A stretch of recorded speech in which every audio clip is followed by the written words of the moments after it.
Inside the Bet365 for a big game for Stoke City, who can ensure survival by taking all 3 points away from Sheffield United. Chris, as the teams come out, what are you expecting in terms of this contest? Will it be a tight one? Yeah, I think it's going to be a tight one. I think you look at it, I think both teams will come out with a bit of energy.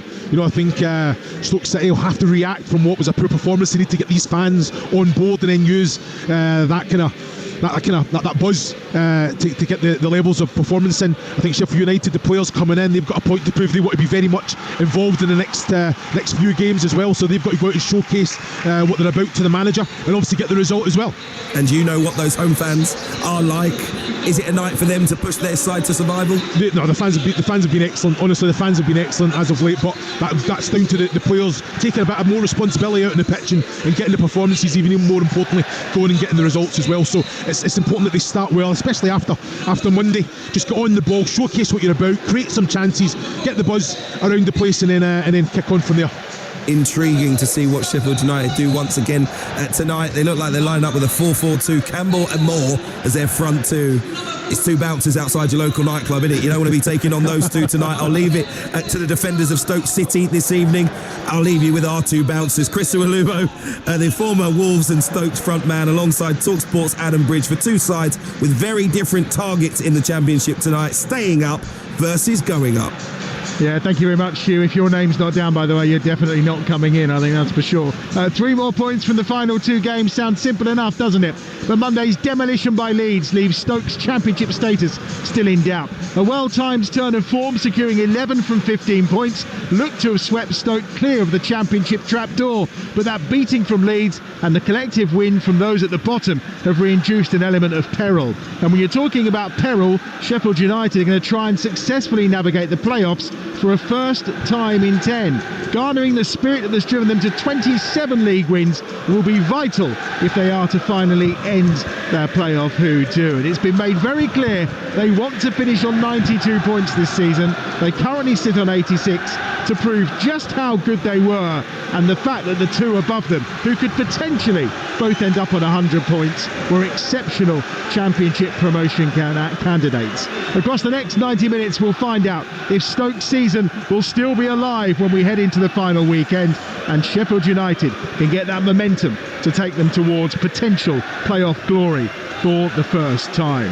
Let's run you through the two teams. Johansson's in goal for Stoke.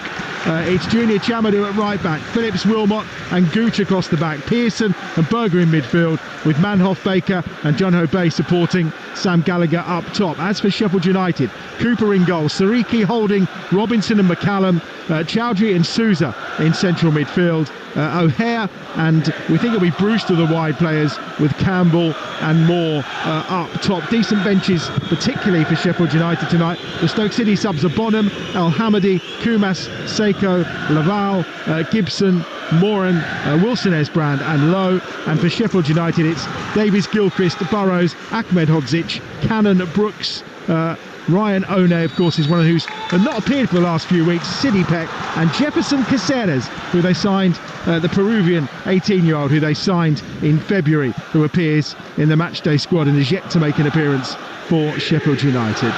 We're off and running. Terrific atmosphere as ever around the Bet365. It's not full, that's for sure.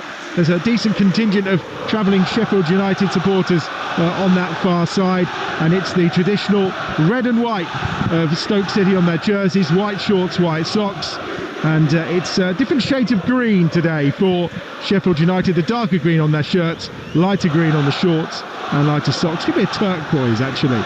Throw down this right hand side. Chamadou gets it into the penalty area of Sheffield United immediately. Keeper Moore is back there to win the header, and McCallum down this left hand side will pop a ball down this near touchline for Tyrese Campbell to chase after. Campbell, who's usually in his bright pink boots, has gone for a white pair this evening for Sheffield United as he chases that ball and wins the throw down this left hand side for Sheffield United. Now I've done the fashionable introductions. He's the most fashionable man in the Bet365 tonight, Chris Uwalubo.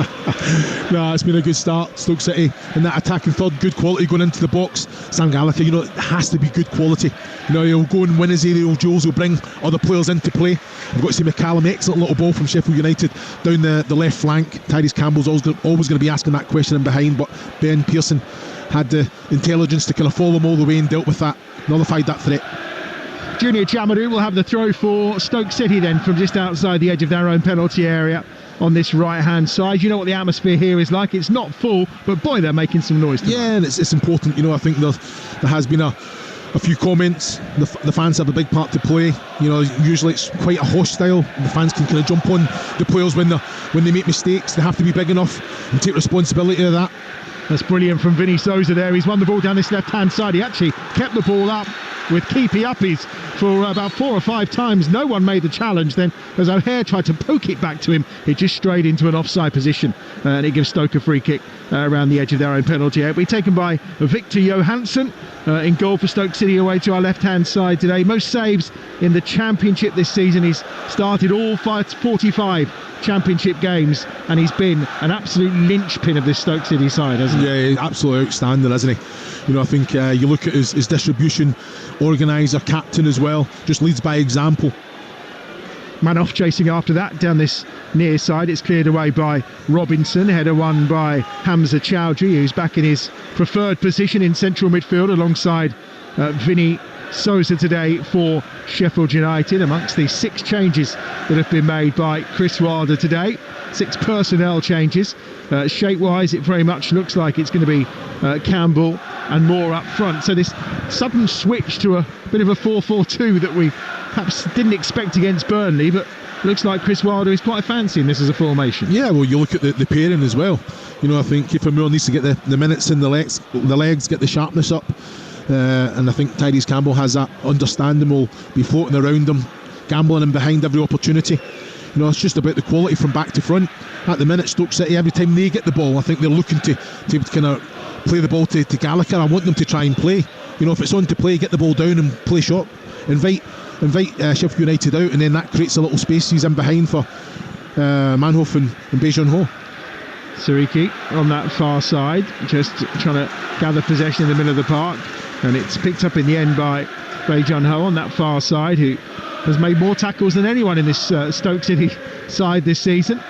Again, another player who's impressed in a difficult campaign. Now forward it goes from Baker. Out wide to the left-hand side is Gallagher. Early ball into the penalty area. It's absolutely poor ball as well. Easily intercepted by Robinson. You can see what he was trying to do in terms of finding man off on this far side. Now another ball goes in. Deflected a couple of times. Lewis Baker trying to get on the end of that at the edge of the 6-yard box. Put out a play for a throw on that far side. Well, listen to that now. So it's a real bit of quality. But Lewis Baker, do you not think he has to drive at the defence here? Commit the defender and then release the ball to Gallagher.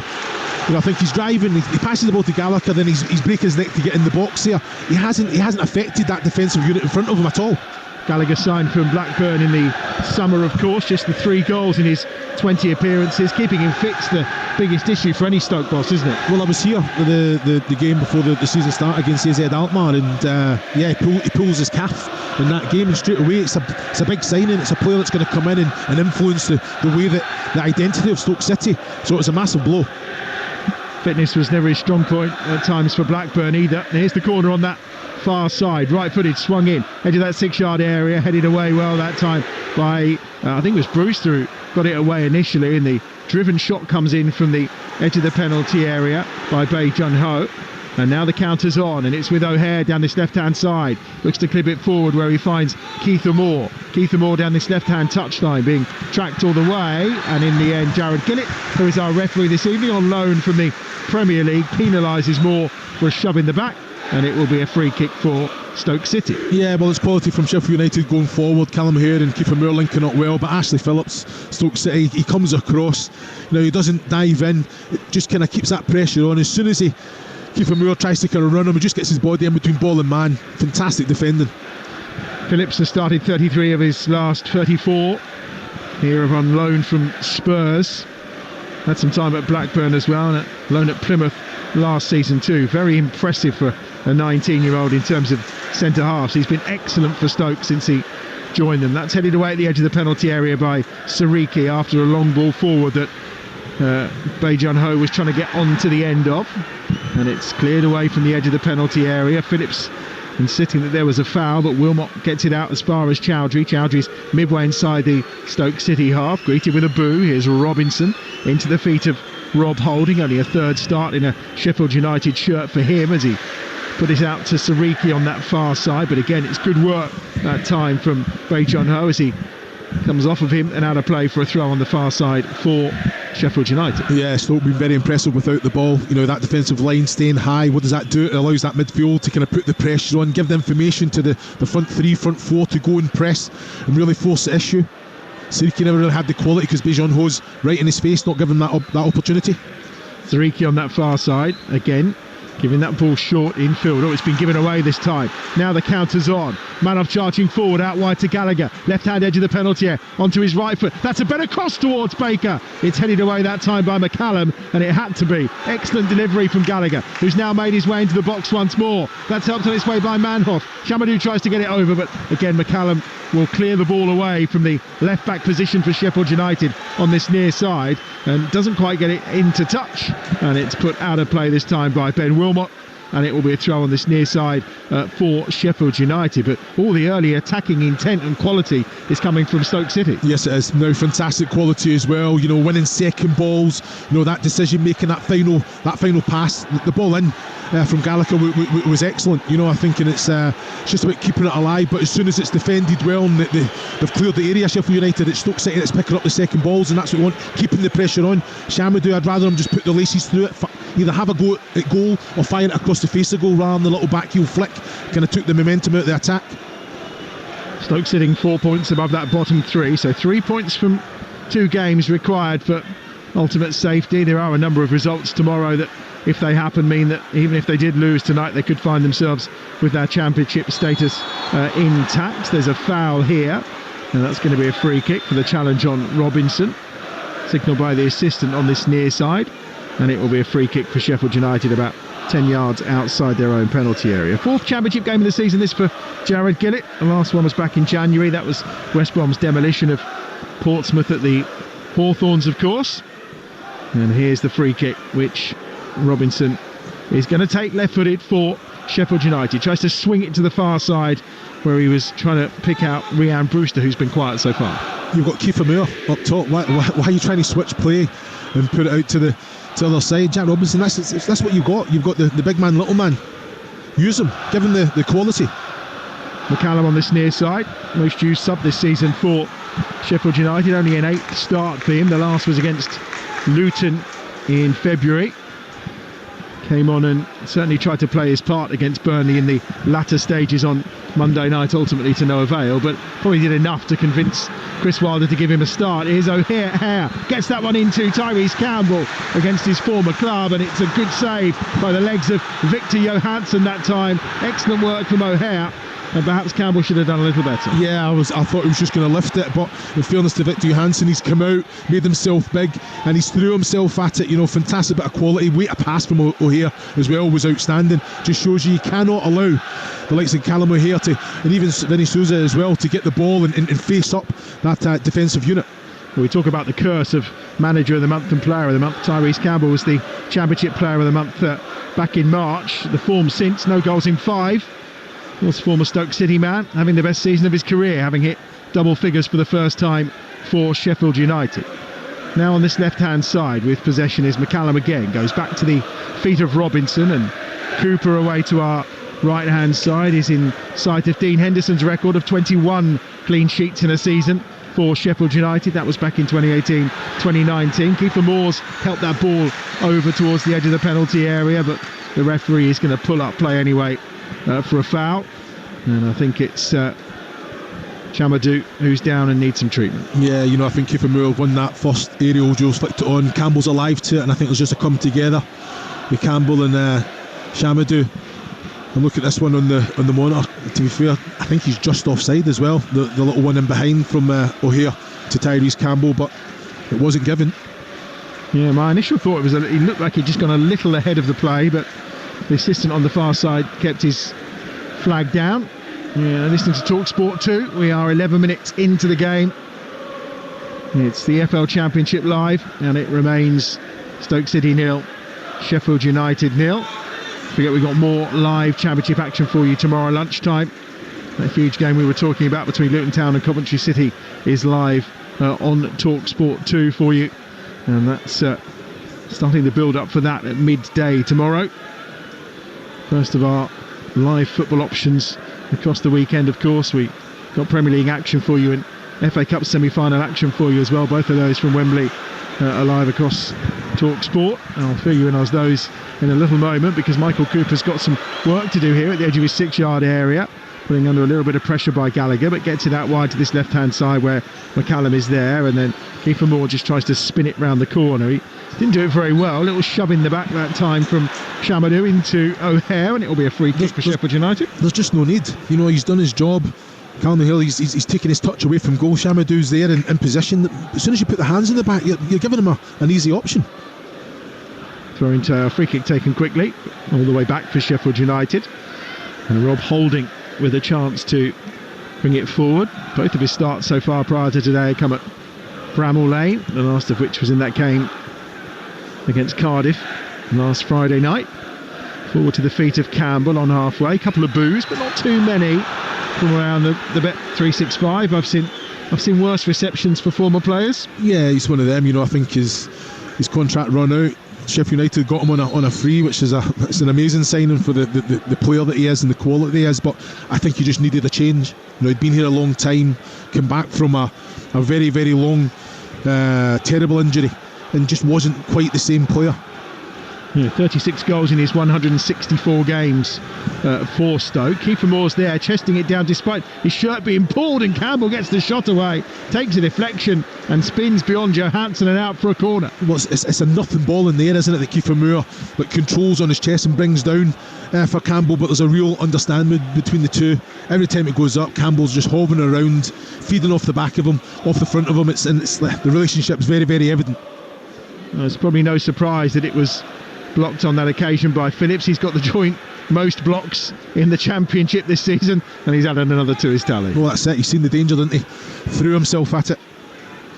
Here's the corner, right-hand side for Sheffield United. Going to be swung in by the right boot of Brewster, of course, in the absence of Gustavo Harmer tonight. And it's not the best, although it comes to Callum O'Hare at the near post, who tries to flick it. Looks like it was a worked routine, gathered easily by Johansson. You know, he'd done his job there. Callum O'Hare, the little flick with the outside of the right. Vinny Souza, who it fell to. That's what it is, just to create that space, and he just couldn't get the connection. He's trying to react. There is a lot of pace on the touch. It's with Johansson away to our left-hand side in goal for Stoke City. Stoke City 0, Sheffield United 0. We've been playing for 14 minutes on Talksport 2, your home of the EFL. Clips ball down the left-hand side for Gallagher to chase after again for Stoke City, but it's well read by Hamza Chowdhury, and Chowdhury will get it infield and allows the left boot of Robinson to clear to halfway, where he finds Kiefer Moore, helped on its way by the head and the flowing hair of Callum O'Hare, and then down this near touchline it's picked up by Tyrese Campbell, and then the boos to start, maybe partially for the referee, because I think they felt there was a foul involved there. O'Hare keeps the ball back to McCallum. McCallum sweeps it infield to Chowdhury inside the centre circle. Now here's Holding joining in on the overlap down that right hand side. Hugging the far touchline is Siriki. Brewster makes a run ahead, but it's ignored by Siriki on that far side, and then comes back once more from Brewster to Chowdhury, and Sheffield United just trying to move and probe this Stoke City side around to find some space. Yeah, they're using the ball very well. You know, I think look at the bodies that are in there, the two banks for Stoke City. So straight away, if it's not, it's a fantastic little ball as well from McCallum. I really like him. You know, every time, and can he go and support, underlap, overlap? He's always asking the question, but great little quality. Vaterberger does well to just hold off the intensity of Tyrese Campbell, but they've given the ball away again here around the edge of their own penalty area. Souza cuts it in. Kiefer Moore with a left-footed shot. Brilliant block that time by Wilmot inside the penalty area. Oh, and there's a slip from Chowdhury. Now the counter's on with Baker. Baker with the ball down the middle, looking to cut out to this right-hand side potentially, where he finds Manoff. Manoff on his left foot inside the box, lays it in, and the initial shot comes in from Bajan Ho, and it's easily saved by Michael Cooper. But a lovely move from Stoke City. Oh, fantastic break, isn't it? 3v2 in Stoke City's favour. Hamza Chousey had a chance to kind of just really hit Baker hard there with the ball, doesn't get the connection, but Manhoef, fantastic ball into the round about the penalty spot, and Bajan Ho gets across his man, gets all the connection on the actual ball, but straight at Michael Cooper. It was a brilliant run from Bajan Ho, wasn't it? Either corner, he was wide on the left hand side, and he's come across his man, but either corner of the goal there, that's in the back of the net. Adam. There's Sheffield United again. Tyrese Campbell gets the better this time of Wilmot down this left hand side, and it's given short once more to Callum O'Hare. O'Hare spinning, turning, trying to cut through, but in the end Junior Shamadou gets across with a challenge. It's a corner now down this left hand side for Sheffield United. It's a much more open game than I think I was expecting. Me too. Both teams going at it. Yeah, exactly what I think both managers will want. I think Matt Robbins will be delighted with the reaction that he's got. Chris Wilder as well, really in control of the game. You know, I think picking their moments with quality down both flanks, but the only thing is end product, that final pass, that final touch. You know, that the run. You know, like you said, you've already alluded to, Tyrese Campbell could have done better. I think he should have lifted it over Victor Johansson. He has that quality and ability about him. 17 minutes played. You're listening to Talksport 2. It's Stoke City 0, Sheffield United 0. Cornered down this left-hand side. Going to be swung in again by Brewster on the right foot. So this one will be an in-swinger. It is towards that back post. Header down from Robinson. Palmed away by Victor Johansson and kept in play on the far side by that far touchline to allow Stoke to potentially come with a counter. Well, it's a free header for Robinson at the back post area, and he's hit it into the ground. I think there's just bodies in front of Victor Johansson, but he just thinks, I can't take it in, I'm just going to punch it away. But I think it was the right decision. Robinson without a goal since March 2024. Not really troubling Johansson too much, but the keeper did well. Here's Chowdhury out wide to that right hand side. Forward now Holding down that far touchline. Sariki hugging that touchline, cutting in field now. Sariki driving towards the edge of the penalty area, and it's a good challenge by Lyndon Gooch on that far side. He's got the help of Bajan Ho on that far side too, and it will be Stoke who try and get it clear by playing out from the edge of their own penalty area, but the ball's given away that time by Berger. Jared Gillett says play on, although there was a little foul on Sariki on that far side, but Sheffield United have kept possession here. Well, that was an opportunity just to kind of go long. Sheffield United were very much in the middle of the Stoke City half.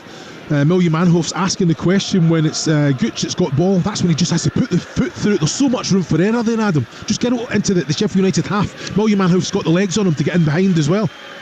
O'Hare on that far side was just trying to tease and find a little bit of space and movement. He wants the ball back into his feet, courtesy of Holding, but Chowdhury has it once more on that far side for Sheffield United. Down this left-hand side they come. Robinson, purposeful pass to McCallum.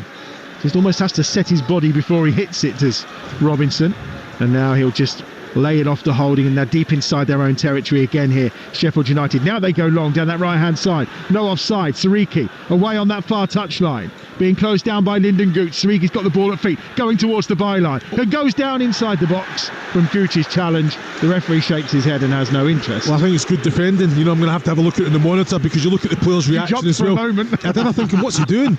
You know, Sariki's got in behind him. He's just got the shoulder in. It's a good strong shoulder, but you know what? And it's a forearm on the back as well. You know, Sariki's moving at some pace. It's a dangerous challenge. You know, I'm going to say that it's a good challenge for the fact that he's went with the shoulder. He's put that kind of forearm into the ribs. As Sariki's moving forward, it kind of then edges round towards the back. So it is. As soon as Sariki goes to ground, it gives the referee a decision to make. I tell you what, if that had been given, there wouldn't be too many complaints, I don't think, from some, because there is absolutely no attempt there from Gooch to play the ball. Here comes Stoke City on the counter. Bajan Ho again has it at the edge of the penalty area. Finds Baker on that far side. Oh, he's just lost his footing as he was about to shake to either shoot. That's a free kick. It's a little free kick at the edge of the penalty area, surely. Brewster with a clip. The ball's curled back in towards the back post looking for Gallagher. But again, Jared Gillett not interested in Baker going down under that challenge from Ryan Brewster. Well, I've got to say, he's a couple of metres away. Jared Gillett, there's no excuse for this. You know, I think Lewis Baker loses control of the ball in the box, but he gets it and he just nicks it away. I'm looking at it now. I tell you what, it's a blatant free kick. It's a kick on the Achilles, isn't it? Well, it's a couple of inches away from being a penalty. A penalty, yeah, you're not wrong. And he's right there, the referee. I don't know if he's blindsided or he's thinking Baker's looking for it, but there's definitely contact. That's a free kick. 100%. And that's a borderline penalty up the other end. And I have to say, that's also... Jared Gillett in the heart of everything so far in the opening 21 minutes. Stoke City 0, Sheffield United 0. You're listening to Talksport 2. Little flick on that time by Sam Gallagher, midway inside the Sheffield United half. It's read by Holding, who then gives the ball out wide on that far side to Brewster, back to Holding once more, up towards halfway. Tyrese Campbell, who is just trying to bully Wilmots at times there in the heart of that Sheffield United defence, Stoke defence. They've got away this time once more towards Baker. Baker inside the penalty with a shot that's blocked. And then on this right-hand side, O'Hare just has a little touchdown and gets into the feet of Vinny Souza. And then there is a foul this time from Ben Pearson, and he's going to get booked for it. Yeah, I think he's taken a sore one there, Ben Pearson, as well. I don't know if he's overstretched. He's tried to get the challenge in. Souza's taken the ball away, and he's took a really sore one on the ankle. I don't know if the ankles gets caught. I tell you what, he's came down on it as well. He's taken a real sore one there. Not the actual foot that he challenges with. It's just it's the coming down on it, right on the ankle. Vinny Souza, that's a really sore one for Ben Pearson. Well, he had a hamstring injury that meant that he's made all 12 of his appearances, or 13 appearances, should I say, since February.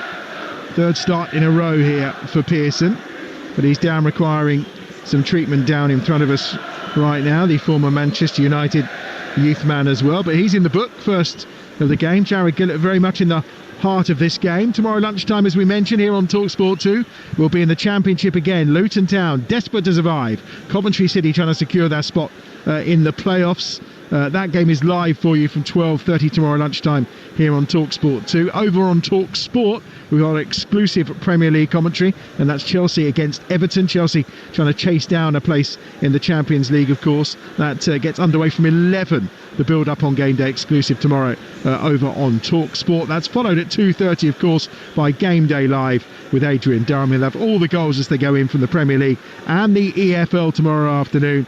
Bearing in mind as well, of course, we are at that time of the season. I know earlier on today he was trying to work out the permutations for the divisions. I sent him that little emoji of your head kind of bubbling and your brain exploding, because it's quite tricky, to be fair. Brighton against West Ham is live on Talksport 2 tomorrow afternoon from the Premier League. And then, of course, FA Cup semi-final, Crystal Palace against Aston Villa. That's a 5:15 kick-off tomorrow afternoon. There's all you need to know about the live games coming up in the next 24 hours or so across the Talksport network. You're listening to Stoke against Sheffield United in the EFL Championship, live on Talksport 2 with McDonald's. Order McDelivery on the app and get rewards points. 18 plus. Participating restaurants, delivery fees and terms apply. See mcdonalds.com. I think the way he's walking here, that's all we're going to see of Ben Pearson tonight. Yeah, I have to agree. I think Vinny Souza, he's come down full body weight on the ankle as it was just off the ground as well. So he's not moving well at all, is he, Ben Pearson? I think it's going to be one of those where he maybe tries to run it off, but from the way he's wandering, I don't think the 30-year-old is going to... I mean, he's wandering like I do when I get up most mornings. And I've got 20 years on him. So it'll be interesting to see the change that they choose to make. Just having a look at who's warming up. I think Lewis Kumas was out for a warm-up then. Would that be a lot? It wouldn't be... Yeah, well, it's possible. I would say Moran. I think Baker would then probably sit, drop and go on behind Wouterberger. Ball through the air for Campbell. Campbell's gone round the keeper, goes down, and I think Campbell's going to get booked for a dive here, and he is. Jared Gillett brings out the yellow card, much to the joy of everyone around us against our former player. Well, I have to say, Jared Gillett was miles away from play there, wasn't he? He was nowhere near. I'm just now. I think Campbell is just waiting for the contact. To be fair, there's an arm. Yeah, he's got it spot on as well, the referee. Now Campbell, there was a little hand that touched the hip, but there was not enough to make you fall. Well, some would argue that's 1 out of 3 he's got right so far tonight. Very true. Very true. It's going to be a free kick then for... Well, there's not the nicest of receptions ringing around the Bet365 right now for Tyrese Campbell with 20 minutes remaining in this first half. Stoke City 0, Sheffield United 0, and he joins Ben Pearson in being booked here by Jared Gillett. Headed down on the far side by Sariki. Challenge on Brewster. Another free kick. Referee just waits a moment. It's a strong challenge here from Gucci on Brewster. Little flick round the corner to Kiefer Moore. Gooch has already committed to the challenge, having a little look at it now. And how's that not a yellow? Well, again, I think he's blindsided. I think the referee, Jared Gillett, I think he's blindsided a few players, obstructing his view. You were being very generous to the referee tonight, I think, in your interpretation of what he can and can't see. Well, it's about 3-4 players in the line of the challenge there, so he gave the free kick, so he's obviously seen something. I thought that's what he has an assistant for on the far side, to help him out in those instances. But again, the consistency of what's a yellow and what's not a yellow kind of baffles me at times. Here's Cooper away to our right hand side, in goal for Sheffield United. Poor that time from Chowdhury. He's given the ball away right in the middle of the park to left hand side where Bae Jung-ho is there, edge of the box, tees that one up. Junior Shamadou round the outside. Shamadou stands that up towards the back post. Punch from Cooper, got enough of it, and then it's volley clear that time on that far side by Souza. Out as far as you can probably tell, Tyrese Campbell, who's got the ball at feet. He's trying to cut inside. Tyrese Campbell still going. Callum O'Hare arriving at the edge of the penalty area. He lets it run for Campbell to follow up on it, and that's a brilliant challenge in the end from Lyndon Gooch to take care of him inside the penalty area. Well, it's a challenge that he had to make. Fantastic play from Callum O'Hare. Tyrese Campbell out in the right channel. He's driving central, and then he passes it into Callum O'Hare, who just lets it go. Offside flag here against Gallagher. Yeah, fantastic defending. Gooch followed him all the way. Very timely challenge in the 18-yard box as well. It's a really good game, this, to be fair. It's end-to-end stuff right now. There's a bit of needle, and there's no surprise there's needle. Stoke City need to gather 3 points from their final 2 games, of course, to ensure that championship survival. For Sheffield United, it's all about prepping for, as Chris Wilder called them to me on Monday, 4 halves of football to try and get to Wembley. I think it's just a little bit miffed that your entire season comes down to that after 46 games, when they've won 27 matches, as many as Leeds have won so far throughout this season. Here's the throw down this left-hand side for the former Norwich and Coventry man Sam McCallum at the left level with the left-hand edge of the penalty area. Up and over halfway. Up for the challenge that time was Campbell, helped on its way by Souza, and there's a real battle royal in the middle between him and Wouter Berger, and Berger just shows his angst and frustration with a few waves of the arm. Really strong challenge here from Souza at the back, but Wouter Berger now just showed his strength, just fending him off there, and then got up, invited the challenge. Souza, we know, is physical in this championship. Most tackles for Sheffield United throughout this championship season. I think some wonder whether the pace of the Premier League wasn't quite to his suiting last year, but he's certainly a force in that midfield for Sheffield United. The referee gives a free kick in now. Lyndon Gooch has just gone in with another, not crunching challenge, but certainly I would have thought in the old totting up process, Gooch is maybe just starting to be picked out by Jared Gillett. We're waiting to see this one in the morning, because Ryan Brewster moves the ball well, and there's just no... I don't understand what he's doing. I don't think, in fairness, seeing it there, I don't think it's a yellow card, but it's persistent fouling, isn't it? Very much so from Gooch. He seems to be a man on a mission tonight. Here's Kiefer Moore trying to hit one from the edge of the penalty area. Lacking power and maybe lacking a little bit of confidence. It's his 200th championship appearance tonight. 59 goals in the previous 199, but he hasn't scored in his last 9. Ball through here from this right-hand side. It's delivered by Manoff, and it's gathered quite easily by Cooper. Just too much on it. I tell you what, very much end-to-end, isn't it? Exactly what you want. And I think Kiefer Moore, with that opportunity just there, I think it's just the wrong decision. You know, I think, can he release the ball to Sam McCallum, who's breaking his neck to get out the outside? Callum O'Hare's in the inside as well, so just the wrong decision to get the shot away there. But Stoke from the ground, Victor Johansson, he's releasing Manhoef down that right-hand side, and it's end product. Balls coming in the box have to be defended well. Half an hour played on Talksport 2. Stoke City 0, Sheffield United 0. Ball on that far side is picked up by Berger, tries to get it forward. Hamza Chowdhury. I've actually seen Chowdhury give the ball away tonight, which is not something I've seen in the last few weeks, bearing in mind this is my 3rd Sheffield United game in a row, and he's been fairly brilliant really throughout most of those games in terms of his ball retention. Here's O'Hare down this left-hand side for Sheffield United again. He's got some space to run into. Shamadou's coming to close him down. He uses McCallum out wide on the left-hand side. He's got Moore and Tyrese Campbell in the box.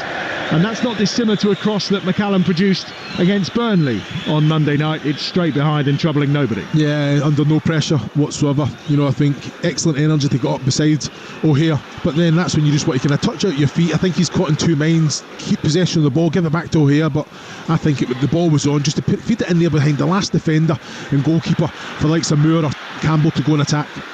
Here comes Ho again. He's taken down by Hamza Chowdhury. Nothing from Jarrod Gillett. Bit of a soft one if it had been given, you feel. Yeah, I think Ho, I think he has to just release the ball. Kind of lost his foot a little bit. There wasn't much contact from Hamza Chowdhury there.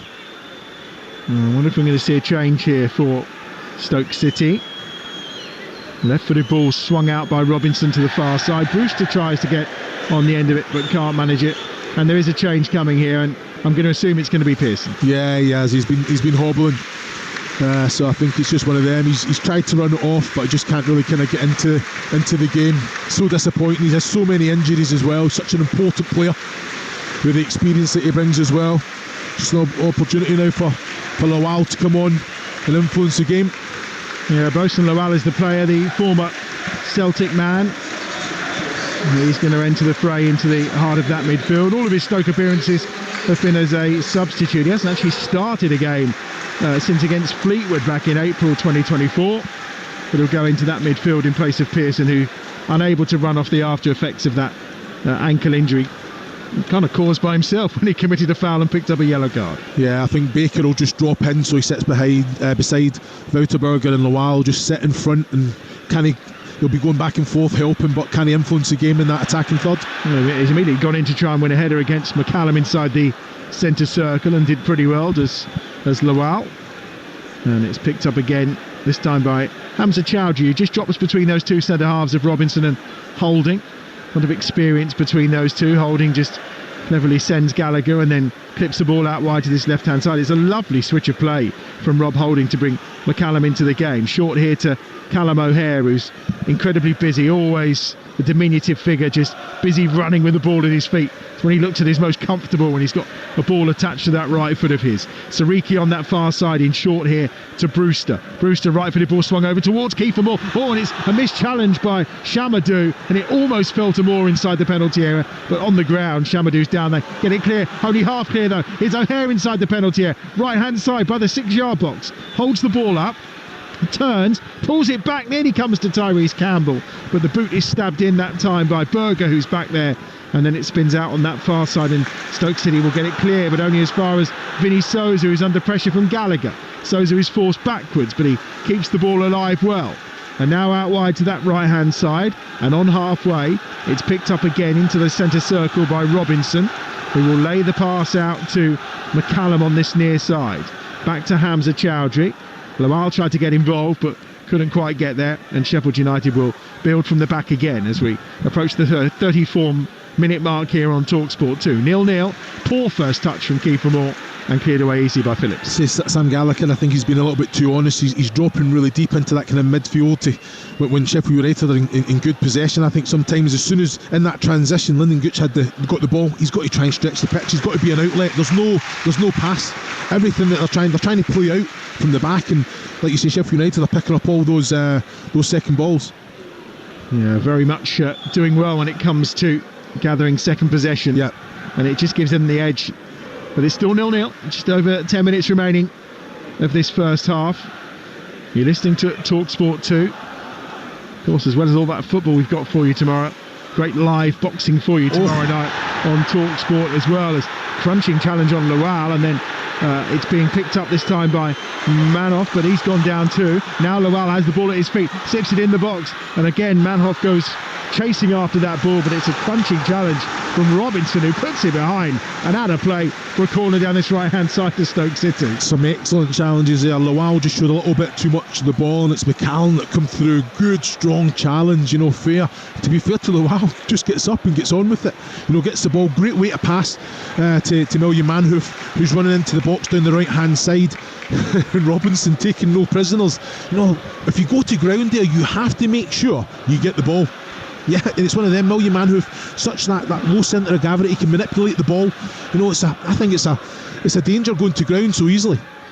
Baker takes this one short. Lyndon Gooch, right-footed, swung towards the back post. One for Cooper to come for, and he does gather that comfortably at the edge of his 6-yard area for Sheffield United, and immediately bowls it out. Vinny Sosa's on the charge down the right-hand side.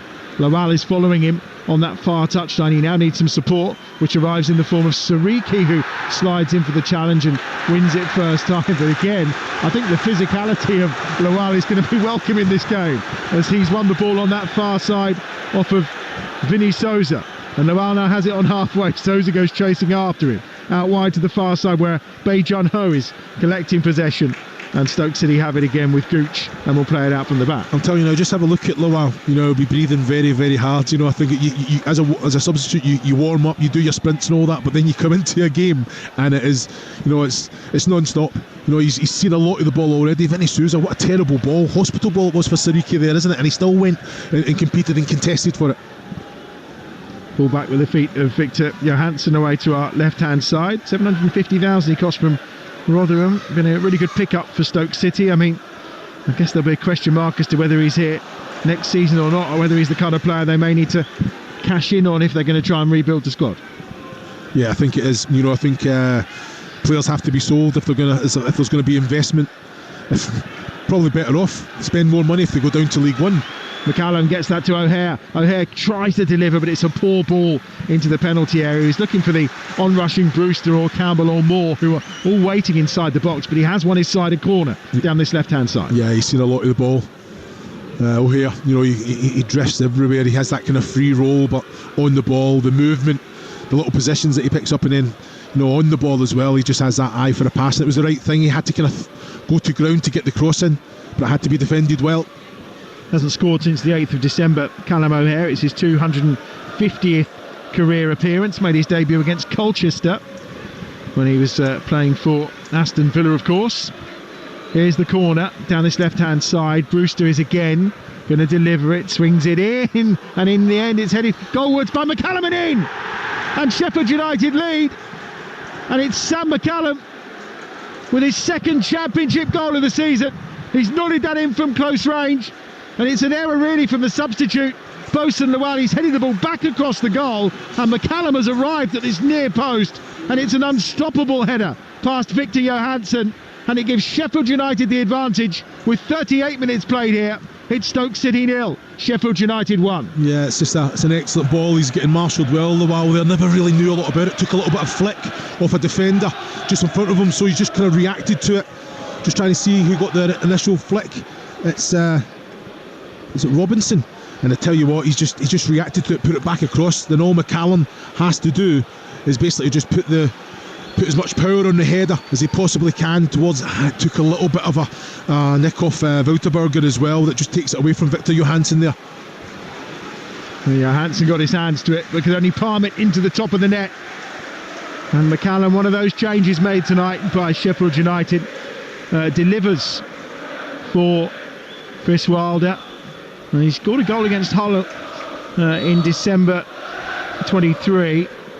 And the only goal he scored this season was his first since then. So he's doubled his tally for the campaign from left back, from close range.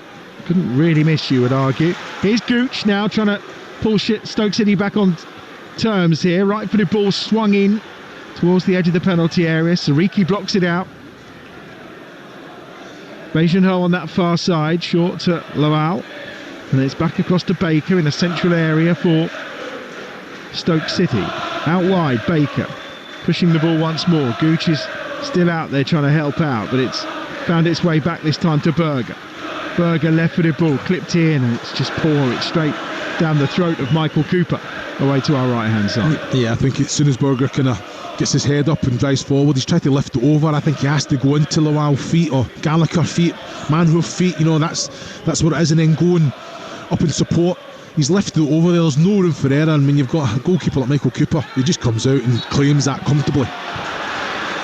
There's a foul on Keitha Moore this time, and a free kick for Sheffield United midway inside the Stoke City half. So 5 minutes to go to half time. Remember, tomorrow night, Chris Eubank Jr. against Conor Benn. It's free to listen to on the Talksport network and the Talksport Boxing YouTube channel. Tomorrow evening, 8 o'clock, our coverage gets underway on Talksport. Earlier coverage on Talksport 2. And what a fight that will be. Years in the making, that one, the grudge match between these two, of course. Their fathers met.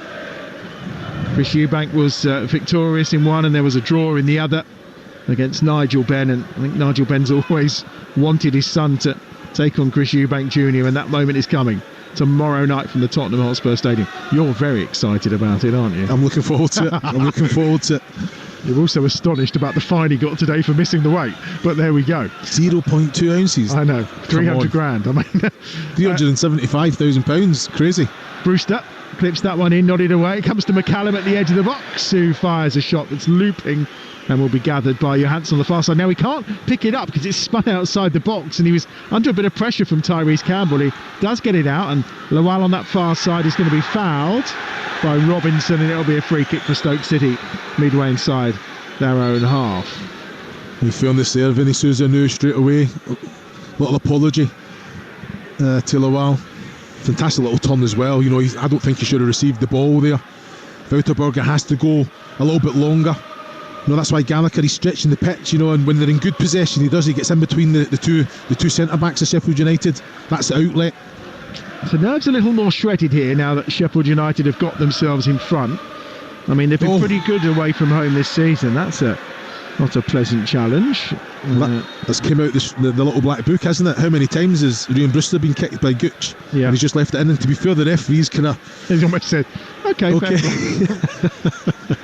The second best away record in the Championship have Sheffield United this season, obviously behind Burnley, 40 points they've amassed so far, but they have lost their last 3 away from home, and they only lost 3 of the first 19, but they do tend to do quite well. Only twice this season have they got themselves in front, and they've ended up losing. That was against Leeds and Plymouth most recently, of course. So work to do here for Stoke City down this right hand side. Chamadou gets it forward to Manoff, who picks it up on this near touchline. He'll go short to Lewis Baker, who's come to join him on his left foot. Baker pings one, and it's just wide of the right-hand post. We were right behind that as Baker took aim, and he's bent it, and he's within inches of finding the top corner. So unlucky, isn't it? It's a fantastic strike.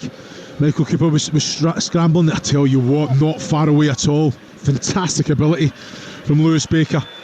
Great quality, had all the whippage, the dip as well. I think if it's on target, it's in right into the top left-hand corner, isn't it? Michael Cooper's not stopping that one. Cooper's in a different postcode. Absolutely no chance. That was sensational from Lewis Baker, but not quite good enough to pull them on level terms here. It's been a good reaction from Stoke, conceding a goal. It's a very, very balanced game, but they've got on the ball, they've tried to make it happen, pushing Sheffield United back, but it's end product, good quality coming into the box. On that right-hand side, Holding clips the ball forward for Sheffield United. Looking to find Brewster. In the end, it's picked up by Souza. There's a few cries of handball against Souza, but again, Jared Gillett not interested. Sheffield United keep the ball. And it's picked up by Chowdhury. Now Robinson and McCallum out wide on this near side. Now he's charging forward down this left-hand side. Here's McCallum. And the ball goes out for what will be a throw-in on this near touchline. Yeah, I just think with McCallum, with the quality that he's got, just get at the full-back, get at Chamadou, ask him the question, make him defend. He's trying to run him there, then he does a little back heel, and back heel's out of play. You know, it wasn't on. Callum Hale's not there, he's not expecting that anyway. It's about end product. If you're Keith Moore, Tyrese Campbell, you want an end product, you want something to go and attack. Here's the throw down this right-hand side. Chamadou has it. We've got 30 seconds of normal time left in this first half. It remains 1-0 to Sheffield United here on Talksport 2. That's better from Gallagher. Gets it in field. Manoff does well as he tries to get away from Holding, but he did enough. Hacked into touch. Throw down this right-hand side, and we await the arrival of the fourth official to tell us how many minutes are going to be added at the end of the half. Probably 3, I'm guessing at, maybe. Ben Pearson was down and for a little bit, wasn't he? There you go. 3 there you go. Look at there, Vinny Souza's having a proper go at Ryan Brewster there. There was no need for him to just come and lash the ball. You know, and that there was 3 of them there. So just a little bit of communication. Keep possession of the ball. They have to defend again now. Chamadou's going to launch this throw forward on this right-hand side. It's probably about 35 yards out from goal. on this right-hand touch, and he's got a good run up. Let's see what kind of throw he's got. Well, he's just popped that to the edge of the box where he was looking for Bejan Ho, helped it on its way. Now Chamadou down this right-hand side, he's going to get the cross away, which he does towards the penalty spot. Gallagher flicks it up. Cooper has to come and gather that at the edge of the 6-yard area. There was pressure then from Ashley Phillips, and then Ashley Phillips has gone toe-to-toe inside the 6-yard area that time with Robinson, who's furious about the fact he got close to Michael Cooper, but I don't think there's anything wrong with him going for there. I think he has to go for it. You make that decision very, very early. I think Cooper's just going to get there, but it's an opportunity just to kind of let Cooper know that he's very much in the game. He's made the contact, it's shoulder right into the ribs of Cooper. I can understand the reaction from the Sheffield United players, but yeah, it's there to be contested. It's Cooper who will clear the ball away to our right-hand side. We've had almost 90 seconds of the 3 minutes added at the end of this first half. Stoke City 0, Sheffield United 1. Sam McCallum with his second championship goal of the season for Sheffield United, which separates these two sides. Brewster tried to get around the far side, but they've just gone out of play, and it will be a throw-in for Stoke City on that far touchline, who have had their moments in this first half, so really good opportunities. Particularly that effort from Lewis Baker, which was inches away from tying things up on the stroke of half-time. Yeah, I think they've used the ball very well. I think out of possession, they drop in, they're compact, they're hard to break down, but it's then in that transition I think they become expansive.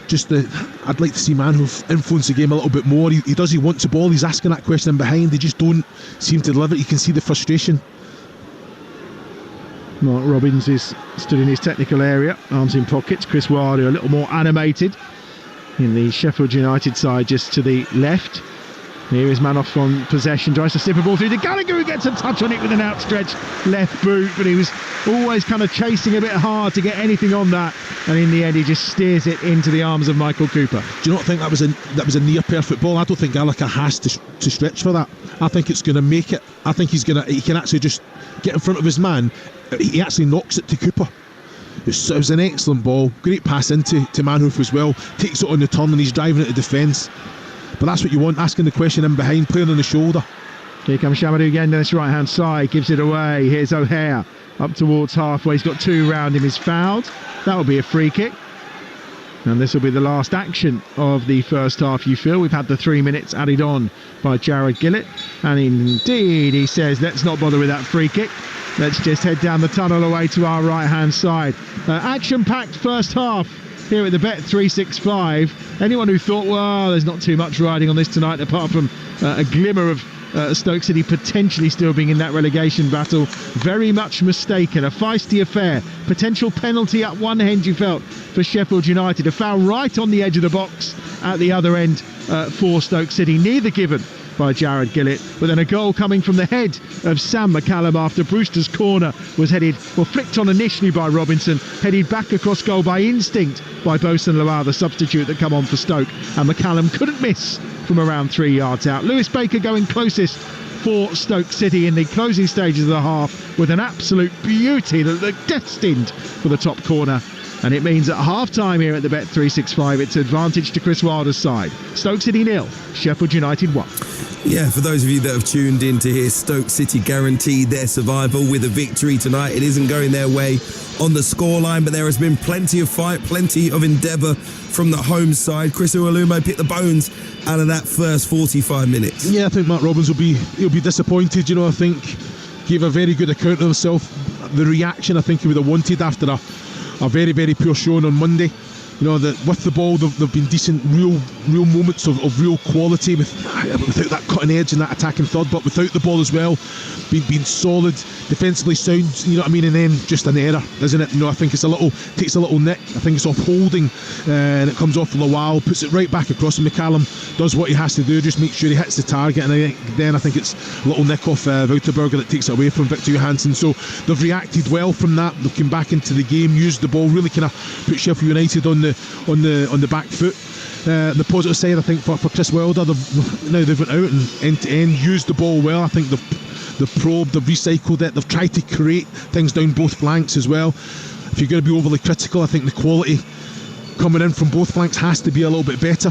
but I think Jared Gillett's made a couple of errors and big mistakes as well that could have very much went the other way as well. So no, it's been an excellent game end to end as well.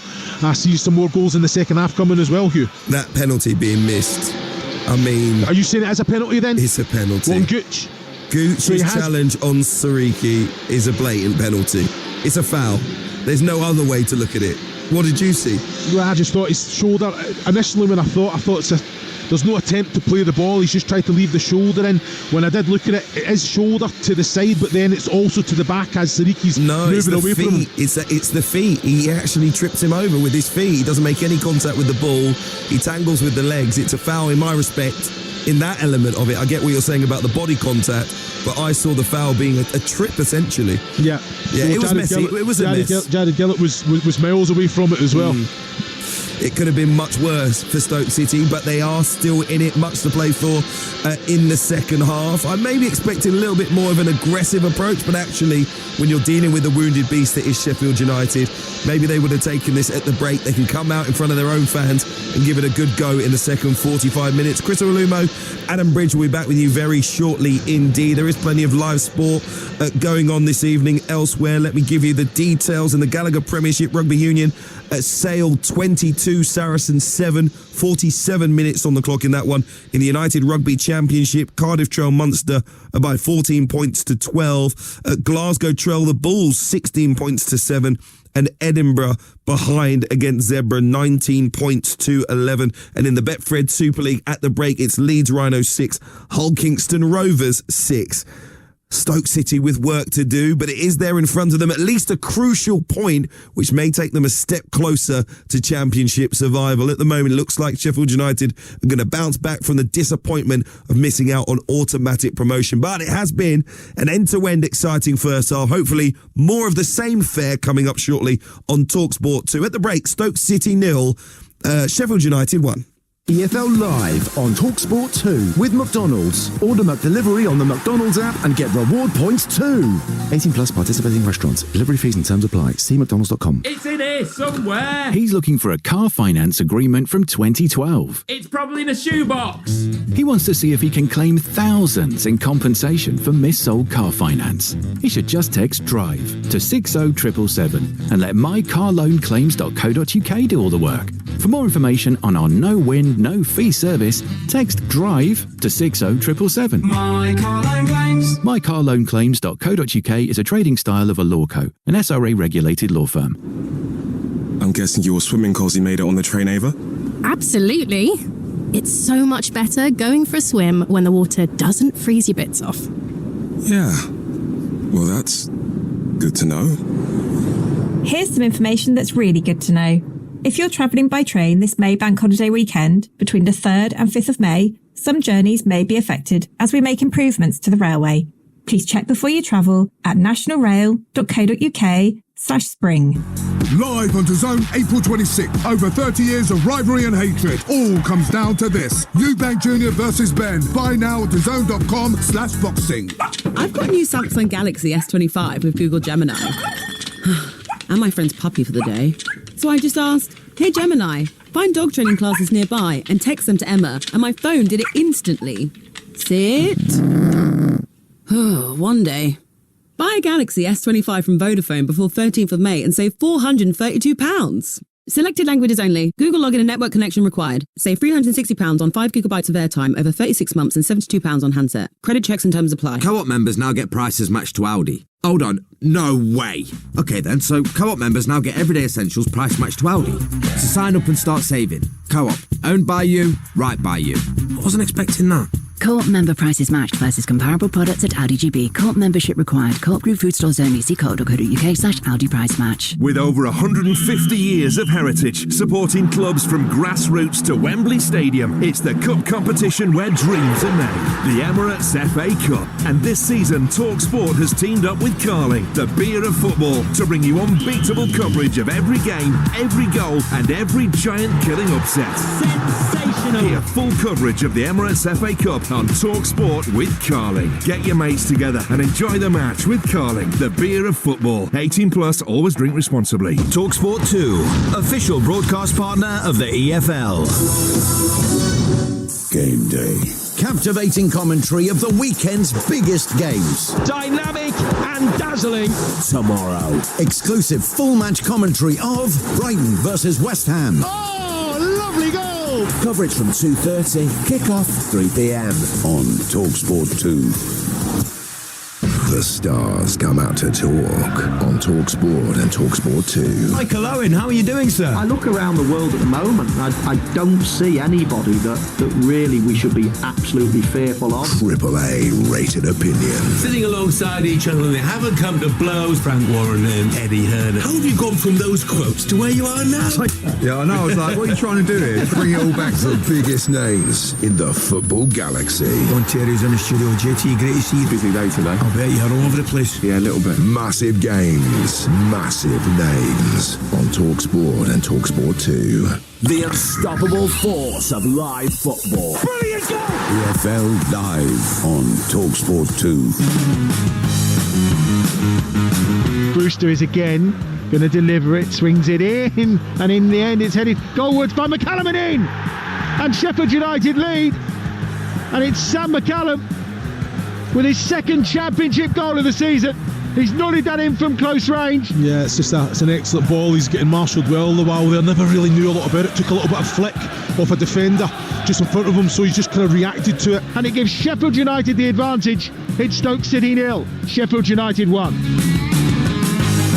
Yes, Sam McCallum's goal 7 minutes before half-time is the difference in your live and exclusive EFL action here on Talksport 2 this Friday night. Sheffield United halfway to bouncing back from that disappointment of missing out on automatic promotion, but also halfway towards doing the double over Stoke City in the league for the first time since 1997. We'll be back at the Bet365 with Adam Bridge and Chris Uwalumo for the second half very shortly indeed. And the live EFL action will continue this weekend. Tomorrow we'll be at Kenilworth Road.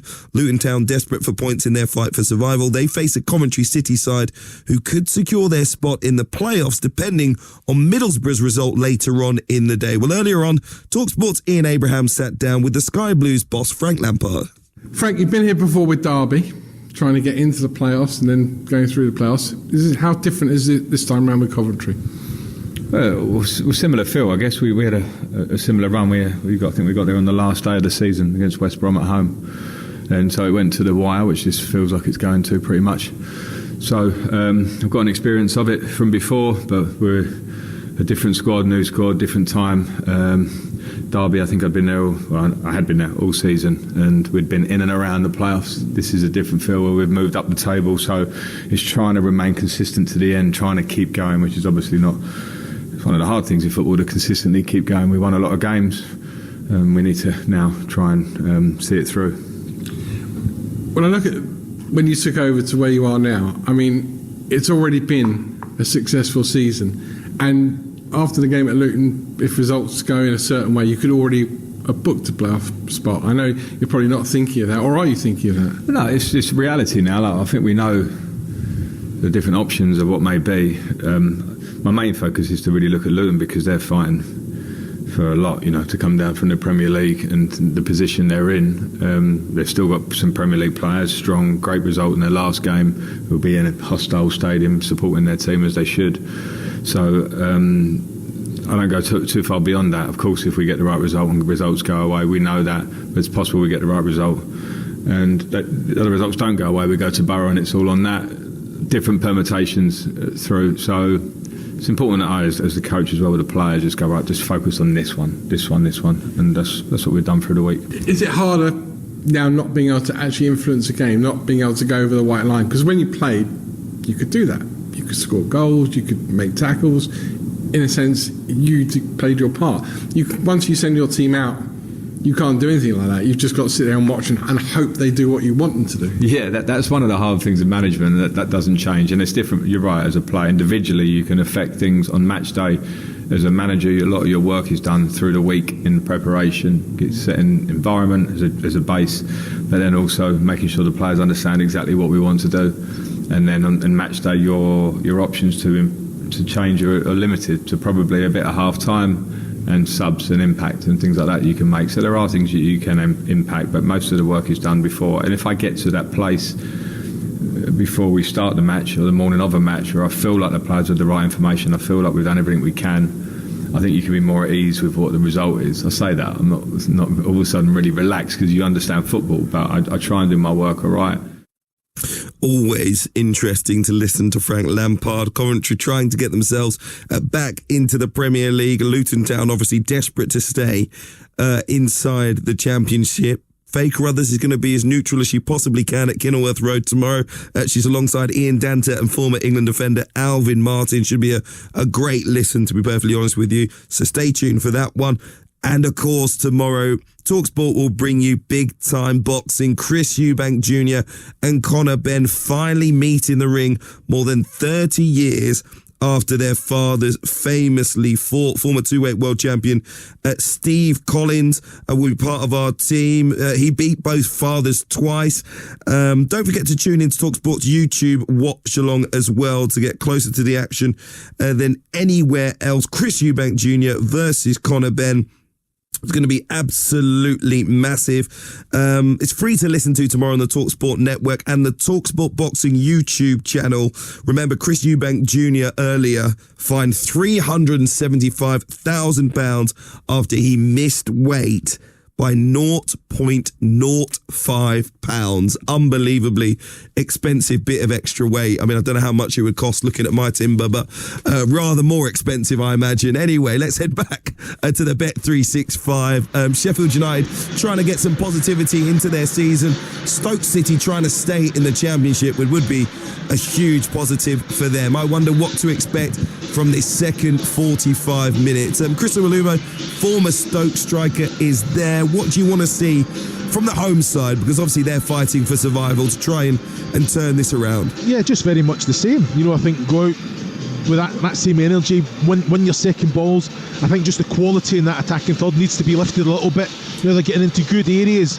You know, I think the quality coming in, it's just that decision making. You know, I think it's important that they actually kind of take the opportunity on, test Cooper, let the shot, if the chance presents itself, let the shot go. You know, I think probably guilty of trying to overplay in that attacking third, so I just think that's where it needs to be better. Defensively, doing their job, you know, stopping crosses from coming in, defending, and then just a lapse of concentration, wasn't it? Lawal couldn't react to it. He's got to anticipate that. If anything, steer it, just head it away from goal rather than back across into the danger area. But yeah, I think Matt Robbins, there'll be a lot more positives than negatives, but they have to come out and win the second half.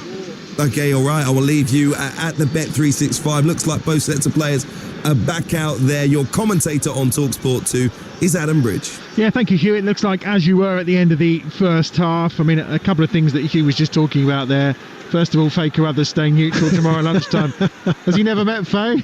She'll be there in orange, guaranteed, without failure. And then I still can't get my head around £375,000 for being, what is it, half an ounce or something ridiculous like that. You've got to make sure of those things for that kind of... Imagine if you lost half of your usual fee like that, Chris. I mean, that's terrible. Away to our left-hand side, we're off and running, and it's a long ball forward by Cooper, trying to find Kiefer Moore here. Moore is fouled by Lewis Baker on the far side. That will be a free kick for Sheffield United in the first 20 seconds of this second half at the Bet365. The teams, as you were, Johansson in goal, Shamadou, Phillips, Wilmot and Gooch across the back. It looks like now we have Berger and Baker as the two holding midfielders, with Lawal, Manoff and Beijing Ho supporting Sam Gallagher up top for Stoke City. It's Cooper in goal, Sariki holding Robinson and McCallum for Sheffield United as the back five. Chowdhury and Sousa in midfield, Brewster and O'Hare are wide, and it's Moore and Campbell up top for Chris Wilder's side, who lead here by a 0-0, courtesy of Sam McCallum, the fullback, with his point-blank range header from the Rhian Brewster corner and the couple of flicks that ensued from that. The free kick on that far side is going to be delivered right-footed here by Brewster. It's in towards the back post. It's only half cleared, and it will be brought out on this near touchline and cleared properly this time by Beijing Ho. And it's into touch, controlled by Mark Robbins down below, and a throw on this right-hand side for Sheffield United. I suspect Luton, Derby, Hull, Oxford, Preston are all looking on and smiling right now, because it stays like this, it keeps Stoke City in the race for relegation. Yeah, definitely. You know, I think there's there's pressure on. But this team, they've shown character over the last couple of weeks under real pressured circumstances, that they've got the ability to play and get a performance, and they've done not too bad tonight. They just need to lift it a little bit. It's all very messy down there again. Yep. And this time it's Sariki who's fouled midway inside the Stoke City half. So it's going to be yet another free kick, this time on the right hand side, which Brewster will deliver. And it's probably about 20 yards inside the Stoke City half. Opportunity to swing an early ball in here. There's a line of 7 Stoke defenders, a couple of yards outside the D of the Stoke City penalty area. Johansson all in blue with arms outstretched and up in the air as Brewster swings that into the danger zone. It was a long way out for a header to go goalwards. Holding got the first touch probably. It's cleared out as far as Callum O'Hare. Then back to Chowdhury. Chowdhury shifts it to the left-hand side. Here's the goal scorer McCallum, who tries to pop a ball across, but it's Bosun Lawal who blocks it off. Comes out to Chowdhury, who thinks about shooting and then looks for the pass that's blocked. And now the break is on.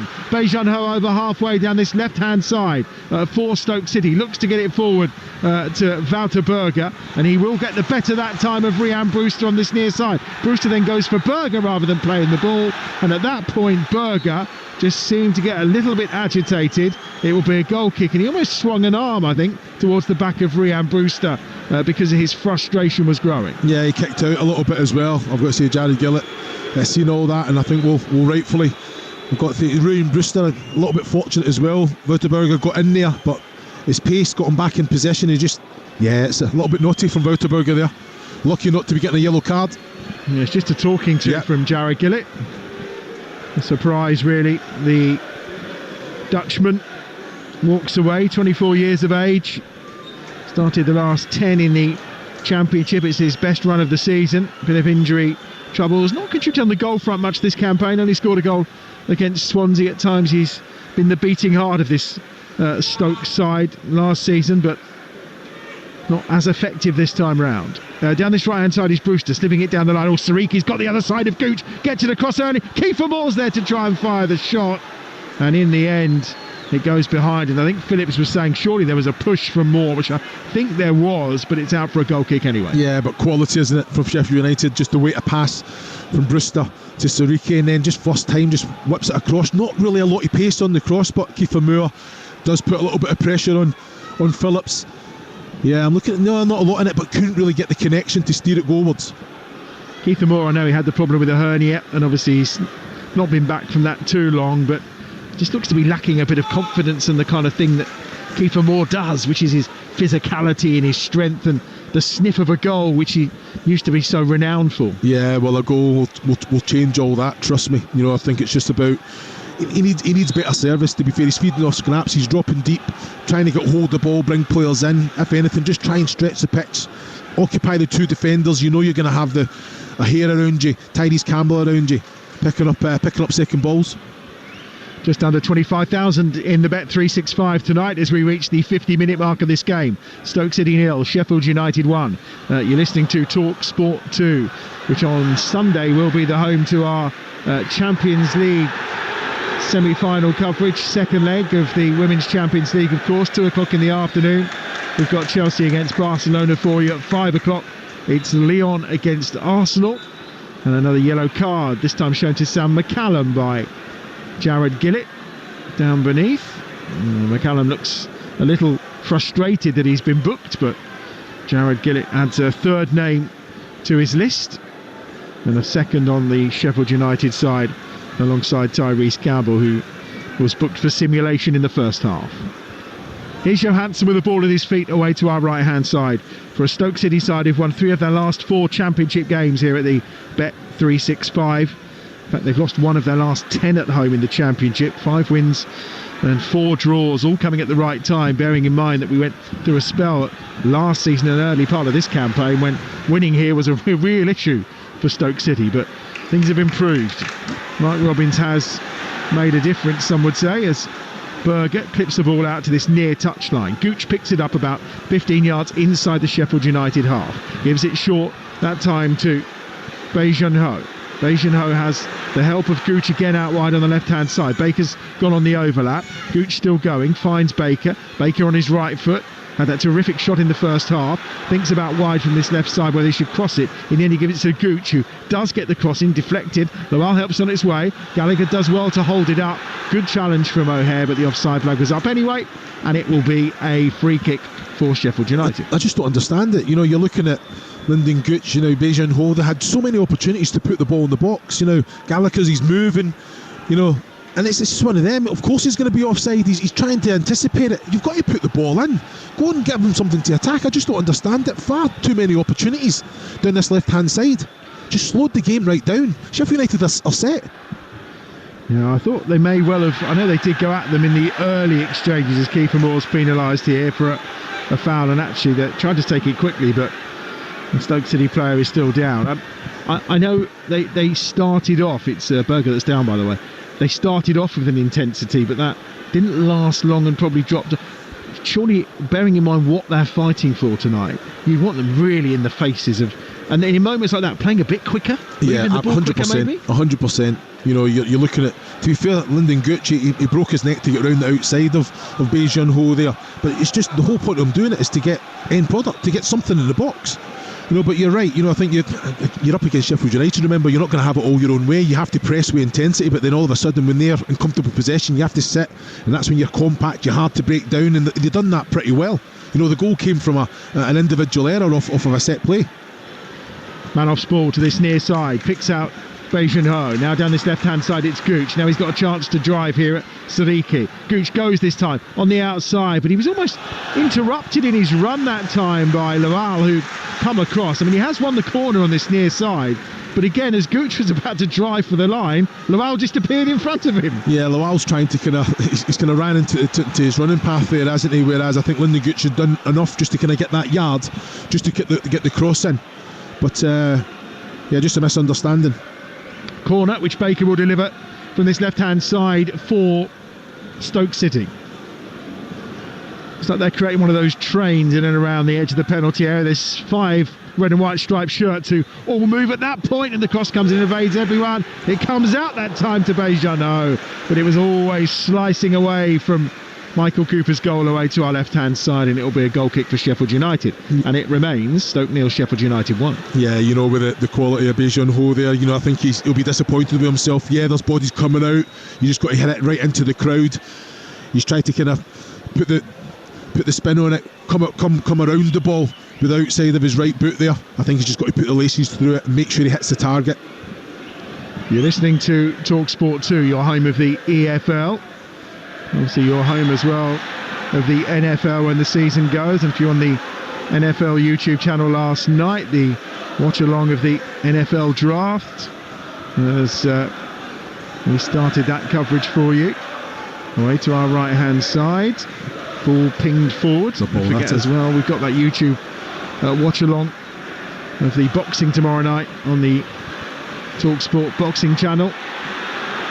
It's going to be a fantastic fight tomorrow evening. And coverage, of course, on Talksport from 8. And it's Chris Eubank Jr. against Conor Baird. And that's a sliding challenge on this near side. And he's going to be penalised potentially with a card here, I think.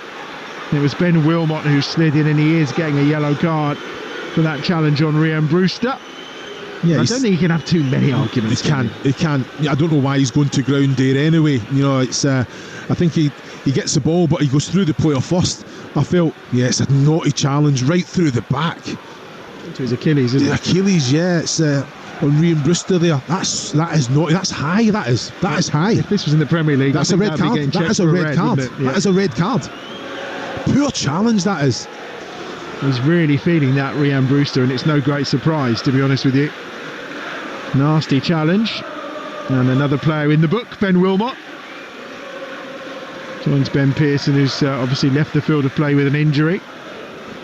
Rhian Brewster just hobbles away. It's going to be delivered by McCallum because it's out wide on this right hand side, this free kick. It's probably about 16 yards out from goal, a couple of yards in from the touchline on this right hand side. And Chris Wilder just shouting to Rhian Brewster to check he's okay. And McCallum again, little move of the ball. It's one man wall here for Stoke City from Bejan Ho. as McCallum does swing that in fairly direct, looking for Kiefer Moore. He was beaten to the head of that time well by Wilmot, and now a chance to break. It's given away by Manoff, straight to the feet of McCallum.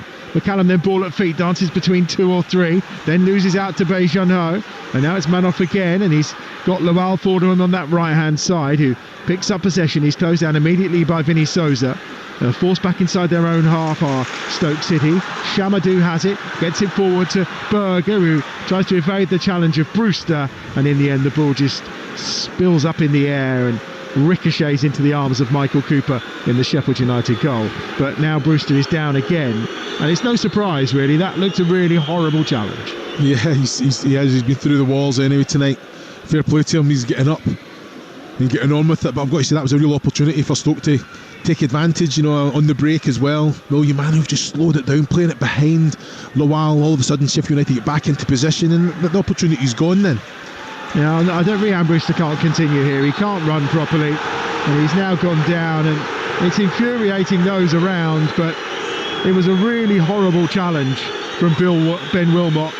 Yes, it earned him a yellow card, but I think Rhian Brewster's going to have to be replaced here. So Chris Wilder and his team go into a deep discussion as to the best possible options. The Sheffield United bench in terms of attacking players. Tom Cannon's available. Andre Brooks is there from a potential wide area. Ryan One as well. And it looks like the change is going to be made, and we may see the introduction. Having a look at who's been called back to the bench actually. Cannon's now come back as well. Yeah. And it looks like it's going to be Cannon, which, I mean, good for Cannon in many ways, because having scored that goal on Monday night, we talk about goal scorers finally, getting some confidence from a goal, and he was dropped to the bench today. Yeah, that first one's always the hardest one to get, but the confidence that you'll get from that yourself. And just looking at it as well, the Brewster challenge, it's the challenge that he's made on Wouterberger there, the block that he's made, so he just took another bit of a knock. I think he's up, he's actually saying that he's wanting to stay on now, but Cannon's changed. He's stripped, isn't he? Yeah, he is, and I think Chris Wilder's having a chat with him as if to say, well, we might want you, but now I think the fourth official's been told, well, hang on a minute. And there's fury all around because of this delay that's going on. The referee will just give the ball back to Stoke, and I think they're going to wait a few moments to see if Rhian Brewster can run this off. Yeah, and Brewster's got an opportunity to showcase what he's about. He's wanting to stay on, and it's just, I think he just took a bit of a dead calf from that challenge on Wouterberger off the back of the Wilmot challenge. Evading the first challenge there, this time with Sariki, and then he's lost out to Berger. Berger gets it forward to Lowell. Lowell's looking to this left-hand side where Gooch wanted it. Lowell tries to get the better of Rob Holding, but loses possession. And now Sheffield United can go on the far side. It's breaking out into a basketball game here, end-to-end stuff, with Sheffield United still leading Stoke City by 1-0. It's always a tough night when you come to the Potteries, and it's physical, it's demanding.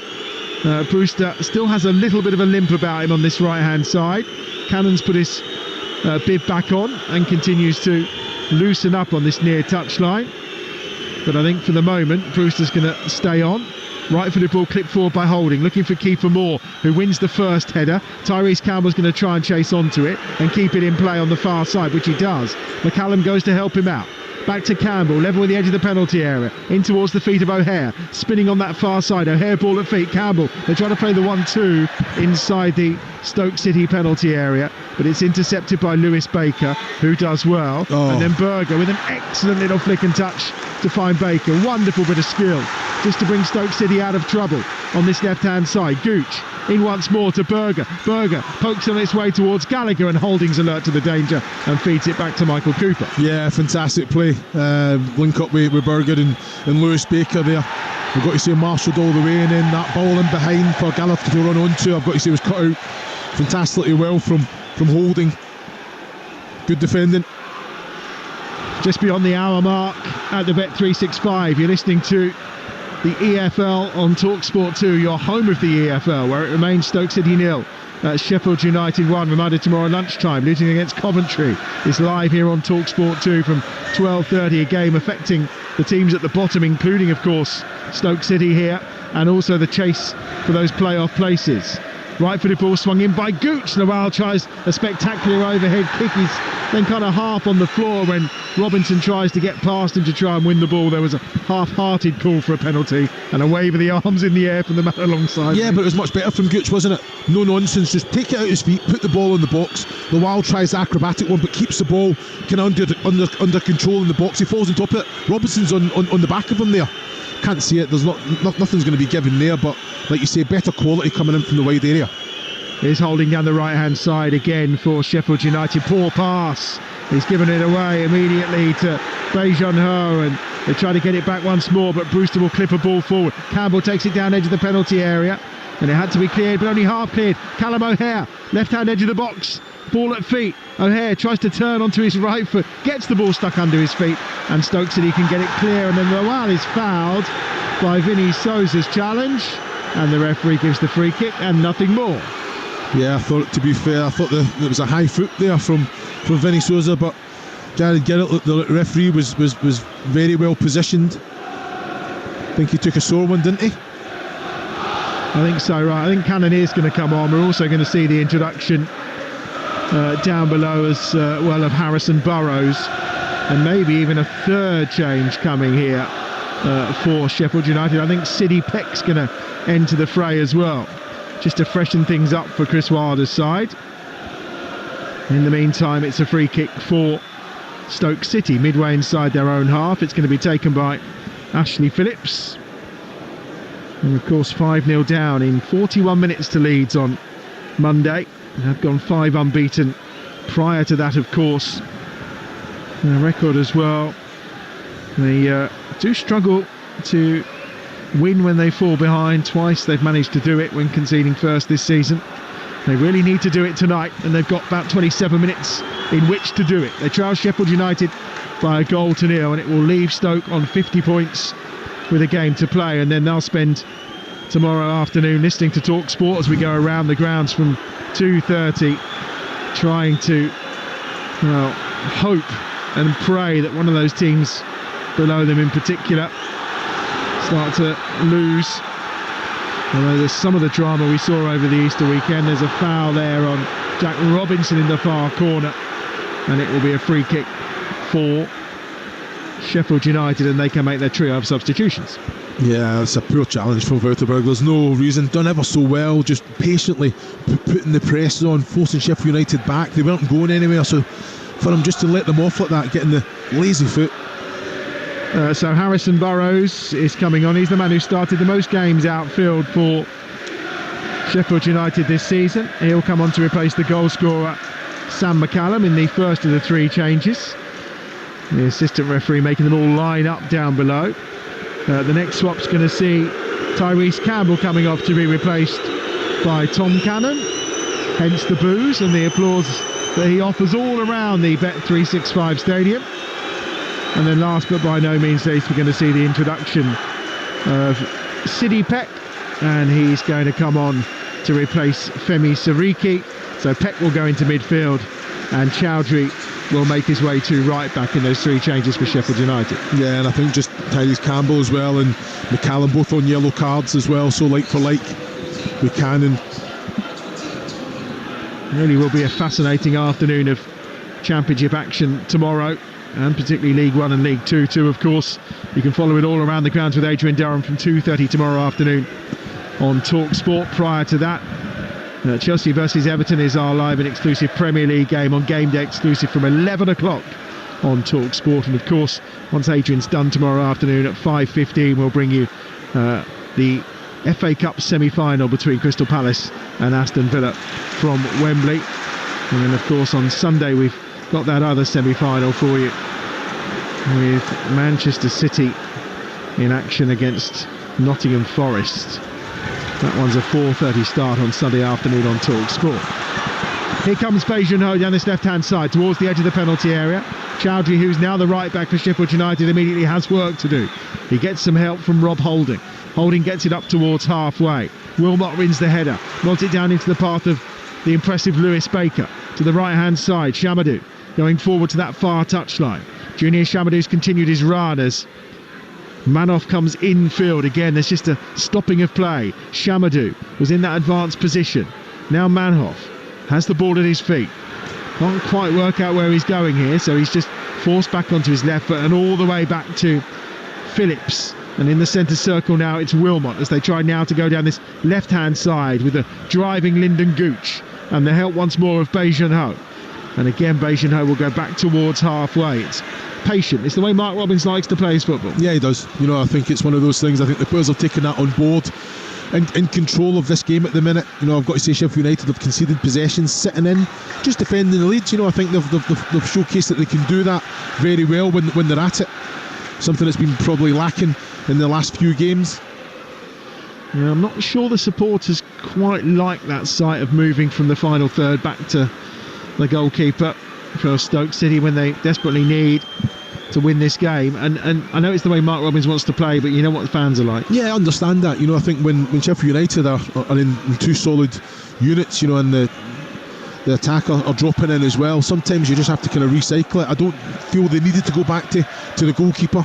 They can switch play, try and go down the other side. Just make sure with the pace of the pass, they don't need to. Can they miss a player out as well? It just kind of breaks that defensive unit from Lawal.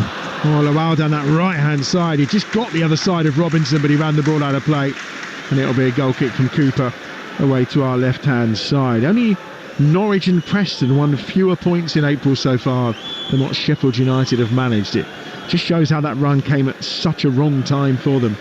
And when you consider Norwich have sacked their manager and Preston have suddenly found themselves sucked into this relegation picture as well, it just shows what a rough time those two have had. Just the 3 points in April so far. These will be 3 precious more if Sheffield United can manage them today. They'll move up to 89. Of course, Leeds last year finished on 90 and finished in third place, so there is an incentive there for Chris Wilder's side. They face Blackburn on the final day of the season. Of course, Stoke will head to Derby, who themselves could be desperately needing the points to stay alive in the Championship. What a final day game that could be, Derby against Stoke. And of course the two places not too far apart as well geographically too, so there is a bit of rivalry there as well. Here's Johansson away to our right hand side. Really good defending that time down this right hand side from Wilmot. Long one forward to that far touchline, picked up this time by Manoff. Manoff's looking for the support, which is coming down that right hand touchline by Shamadou, but instead he goes on his own with his left foot from about 25 yards out and fires it over the top of Cooper's crossbar. He's done ever so well, Manhoef, to get into the position, but he's just trying to feel it into the top corner. I think from distance as well, you just got to make sure that the connection, put your laces through that just make sure you're working Michael Cooper in the Sheffield United goal there. 69 minutes on the clock. You're listening to Stoke against Sheffield United in the EFL Championship live on Talksport 2 with McDonald's. Order McDelivery on the app and get rewards points. 18 plus. Participating restaurants, delivery fees and terms apply. See mcdonalds.com. There is real jeopardy for Stoke City right now. They trail Sheffield United by a goal here at the Bet365. And as things stand, they will sit on 50 points with one game to play. And all of a sudden, everything around them could influence. 3 points they need from these final 2 games. And boy, would there be some night in Stoke tonight if they could get it done this evening. But they need 2 goals for that. And at this moment in time, Sheffield United are looking quite comfortable. Long one forward from Cooper towards Kiefer Moore, who doesn't win that header this time. It's well won by Ashley Phillips, who've been impressive tonight for Stoke City.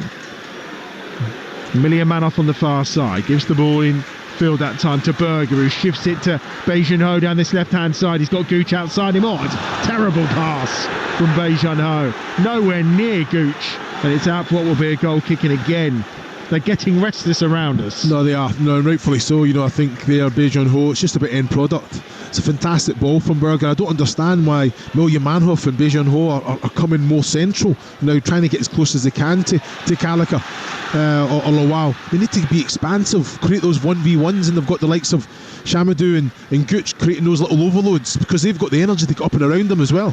Gooch finds Beijing Ho, swings that one towards the back post. Cooper has to palm it behind. It was floating devilishly towards the goal, and Cooper decided there's no way he could gather it, and he had to palm it behind for a corner. On that far side, the Stoke City right, going short to pick it up, is Manoff. But I think it's going to be Baker, who decides that he's going to actually deliver it into the penalty area. 18 and a half minutes left. There's going to be a change as well, and we're going to see the departure of Beijing Ho, and on will come Ali Al-Hamadi on loan from Ipswich.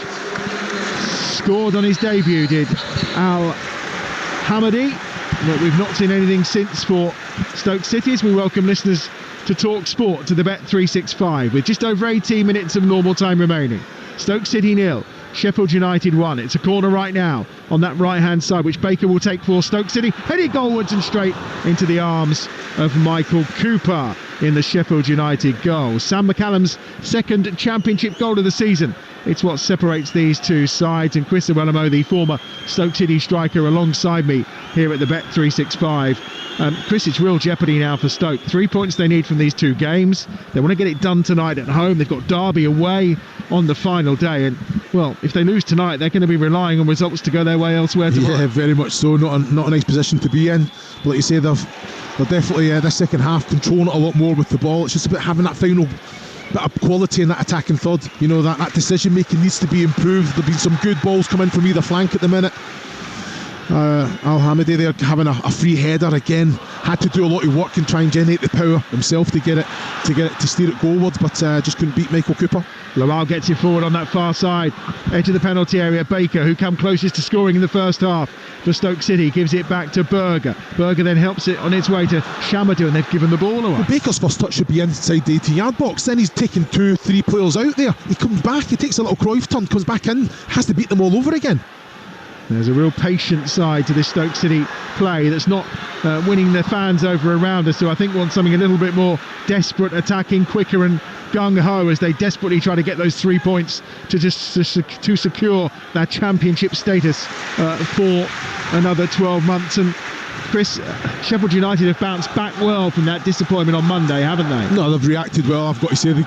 An excellent... Oh, this comes to Gallagher. Gallagher at the edge of the penalty area, can't quite get the ball down. It was an outstretched boot from Robinson, and it just landed at the feet of Gallagher, but again, couldn't get it out from under his feet. It's an excellent run from the big man as well.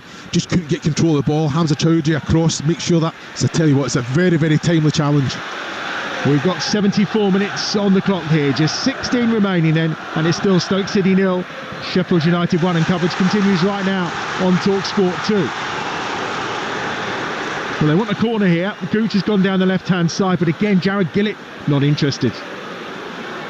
Going to be a goal kick away to our left-hand side. It was Gooch who attempted to get the cross away. Brewster was back defending, and it did come off Gooch. And actually, Jared Gillett's made a very good decision. Well, I have to say, the two of them had a few little comments, nice comments as well, Brewster and Gooch, but they've been at each other right from the start, haven't they? So, no, fair play to them.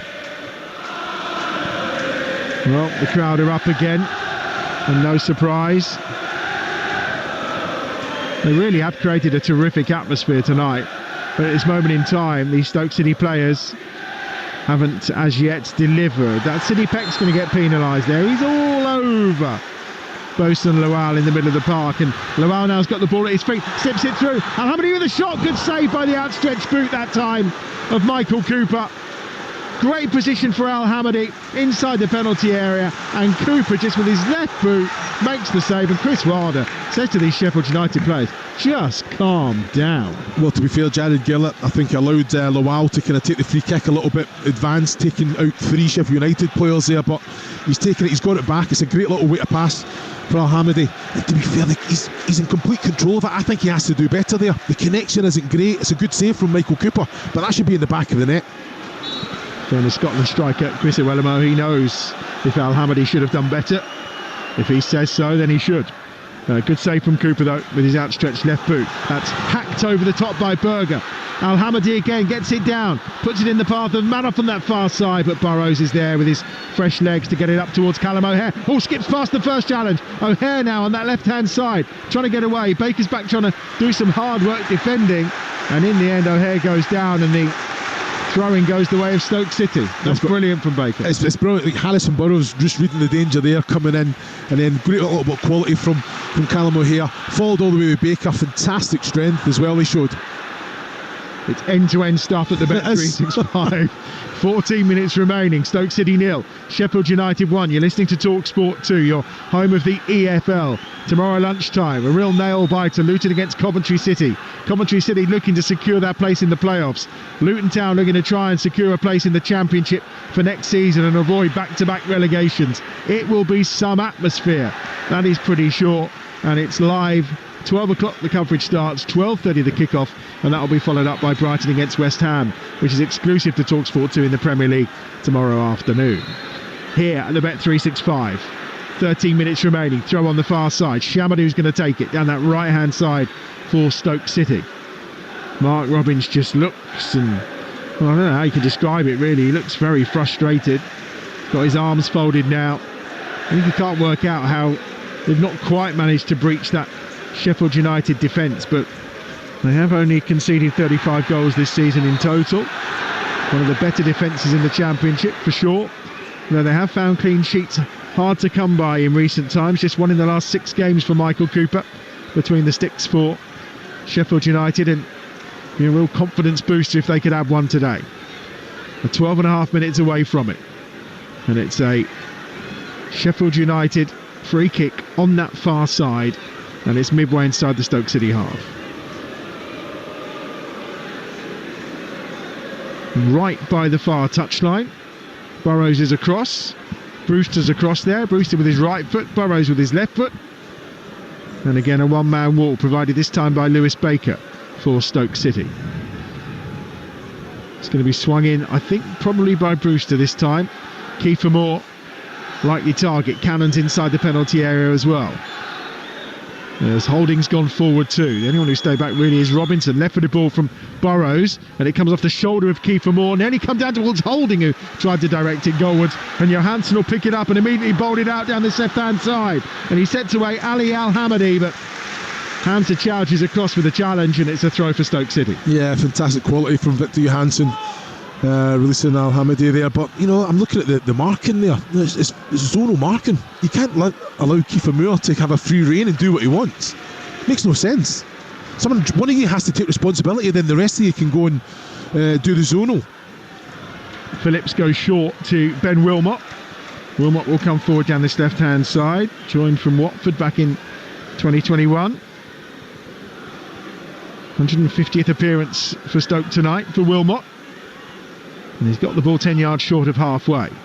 Wide on this left-hand side, he finds Lyndon Gooch. The American looks to cut infield, and then he gets away from Kiefer Moore and finds himself a bit of room. Then clips the ball over the top, looking for Al-Hamadi. Can't find him, but Gallagher's there to pick up the pieces from the clearing header from Holding. Gallagher out wide on this left-hand side. Short to Gooch. Gooch on his right foot. Gets it into the middle where it's picked up by Manoff. Manoff is 5 or 6 yards outside the penalty area. Comes back again on this near side where he finds Wilmot once more. Manoff, the left-footed ball played in. It's poor. It's easily cleared. First man is Holding, and he gets it away from the edge of the Sheffield United penalty area. And that's a poor header this time from Phillips, but Berger will sweep it up inside the centre circle and keep the momentum going for the team from the Potteries on that far side. Yeah, he's done well there, Berger. He had to win the challenge. It was going to be 3v3 if he doesn't. Into the final 10 minutes. Stoke City 0, Sheffield United 1. It's going to be back to winning ways for Sheffield United as things stand. And for Stoke, 2 straight defeats, 6-0 to Leeds on Monday. Potentially 1-0 here tonight to Sheffield United as things stand. Lawal's trying to do something about it on that far side. Infield he goes to the ever busy Manoff, who then goes to the right again where it's picked up by Baker. This Baker's been literally every blade of grass I think he's covered tonight for Stoke City. Wilmot inside the centre circle. Forward it goes to Berger. Berger running out wide to this left-hand side to Gooch. Very much in the ascendancy on the attacking front. Lovely ball. Gallagher gets the other side of Hamza Chowdhury and wins his side a corner. Yeah, it's fantastic play. Lyndon Gooch down this left-hand side. Little one with the outside of the right boot. Wait a pass. Sam Gallagher's done everything right. He's on side. I just think he allows Hamza Chowdhury. He shows too much of the ball. I think he can protect it more there. Take his first touch into the box. That's him. Hamza Chowdhury's behind them. He's actually running at the goal, and he can actually get his head up and be composed and have a shot yourself or pick someone out. But he just showed too much of the ball there. Baker again from this left-hand side, right-footed in-swinger for Stoke City towards that back post. Up and away by Kiefer Moore. Lamar brings it down. It's driven goalwards by Manoff. Couple of deflections, this time off Vinny Souza. And out for another corner on this left-hand side. They'll get another attempt to get this right. Picking up second balls, that's exactly what you want. Sheffield United aren't really... They're clearing the areas, but like you say, it's important then for Cannon to come back and do his little bit. At the minute, it's all Stoke City. Baker again to the edge of the 6-yard box again. It's a good header away. This time I think Robinson may have been the player that got on that one, and he's gone down. So it will be a free kick for Sheffield United, just short of the penalty spot, away to our left-hand side. It's a great defensive header from Robinson as well, isn't it? There's just no need to foul, because it's falling straight to Lawal. It's going to be coming straight back in. It's hard to believe that Lewis Baker was out on loan at Blackburn for the first half of this season. There were some decisions that I think, like the was it Tyler Morton one last year at where he was away from Blackburn on loan at Ipswich. Some decisions don't make sense. Lewis Baker's been excellent. Yeah, he's been outstanding, fantastic player, but there was a few issues behind the scenes with Lewis Baker, and I think Mark Robbins has come in and made some important decisions. That's the kind of player you want in the building. It looks like Junior Shamadou is down with a problem on that far side for Stoke City. It could well just be cramp, based on the fact he's got one leg currently resting on the physio's left shoulder, which is always a sign. Such intimacy tends to mean there is a cramp problem. Gives me a chance to remind you the sports bar's getting underway tonight over on Talksport in about 20 minutes time. Adam Catterall and Carlton Cole will be taking your calls if you want to reflect on tonight's action. 03717 223344 is the number to dial. You can also, using that number, send a voice note via WhatsApp if you would like to get in touch. I'm sure there'll be plenty of boxing talk as well out of that big fight tomorrow night, which you can hear live for free on Talksport from 8 o'clock. You can also watch along with the Talksport YouTube boxing channel as Conor Ben takes on Chris Eubank Jr. I wonder if he's going to be able to continue here, or whether we're going to see a change. It does look as though we may be seeing Kumas is about to come on. Lewis Kumas for Stoke City. He's just taking on board some hydration as we continue to treat on the far side Shamadou. And maybe this is a little bit more than cramp, given the amount of time he's been down. Yeah, there was a coming together. He stayed down, but he's tried to kind of go up and run it off. I don't know if it's... I think maybe if it's... Yeah, it looks like he's holding the back of the calf, isn't it? So I don't know if it's just been a collision, maybe a knee into the back of the calf, a dead calf. Well, the clock ticking away, 6 minutes plus time added still to play. And I think it's just worth reminding everyone some of those fixtures that are coming up tomorrow afternoon in the Championship. Of course, it's so crucial at this time of the season. We've already talked about Luton against Coventry, which is the 12:30 kickoff in the game that's live on Talksport 2 tomorrow. Of course, Cardiff desperately need to win. They really have to win tomorrow. They're at home against West Bromwich Albion. We've also got Hull taking on Derby. I mean, wow, the massive game that is in terms of trying to get into the playoffs. Middlesbrough in action against Norwich. That's another 3 o'clock kickoff. Millwall knocking on the door of the playoffs as well. They take on Swansea City. Oxford trying to get themselves clear of danger once and for all of entertaining Sunderland. And then Preston against Plymouth. Wow. I mean, that's a huge game as well. Plymouth still rooted to the foot of the table despite victory last time out. We're going to see a couple of changes here for Stoke City. And we're going to see the introduction of Josh Wilson-Esbrand, and we're also going to see Lewis Kumas, and Kumas coming on to replace Manoff, who's departing, and obviously Shamadou has gone off as well. And they are the two changes from Mark Robbins with 5 minutes to play, Chris Llewellyn. Yeah, just like you say, like for like, isn't it? Just trying to kind of influence the game, some fresh legs as well. Big fan of Kumas as well, very intelligent player, doesn't get enough game time in my opinion. You know, I think he's been pushed out wide. I liked him when he was actually as the point, as the 9, movement, occupied the defenders, could go in behind. His hold-up play was very, very good. Just a big fan. Well, he hasn't scored a league goal since the 7th of December is the reality. We're going to see Ryan Brewster coming off here as well for Sheffield United, and Andre Brooks is coming on. Made a sub-appearance against Coventry, only appearance since January for Andre Brooks. but he's out there today, and we've got 4 minutes remaining.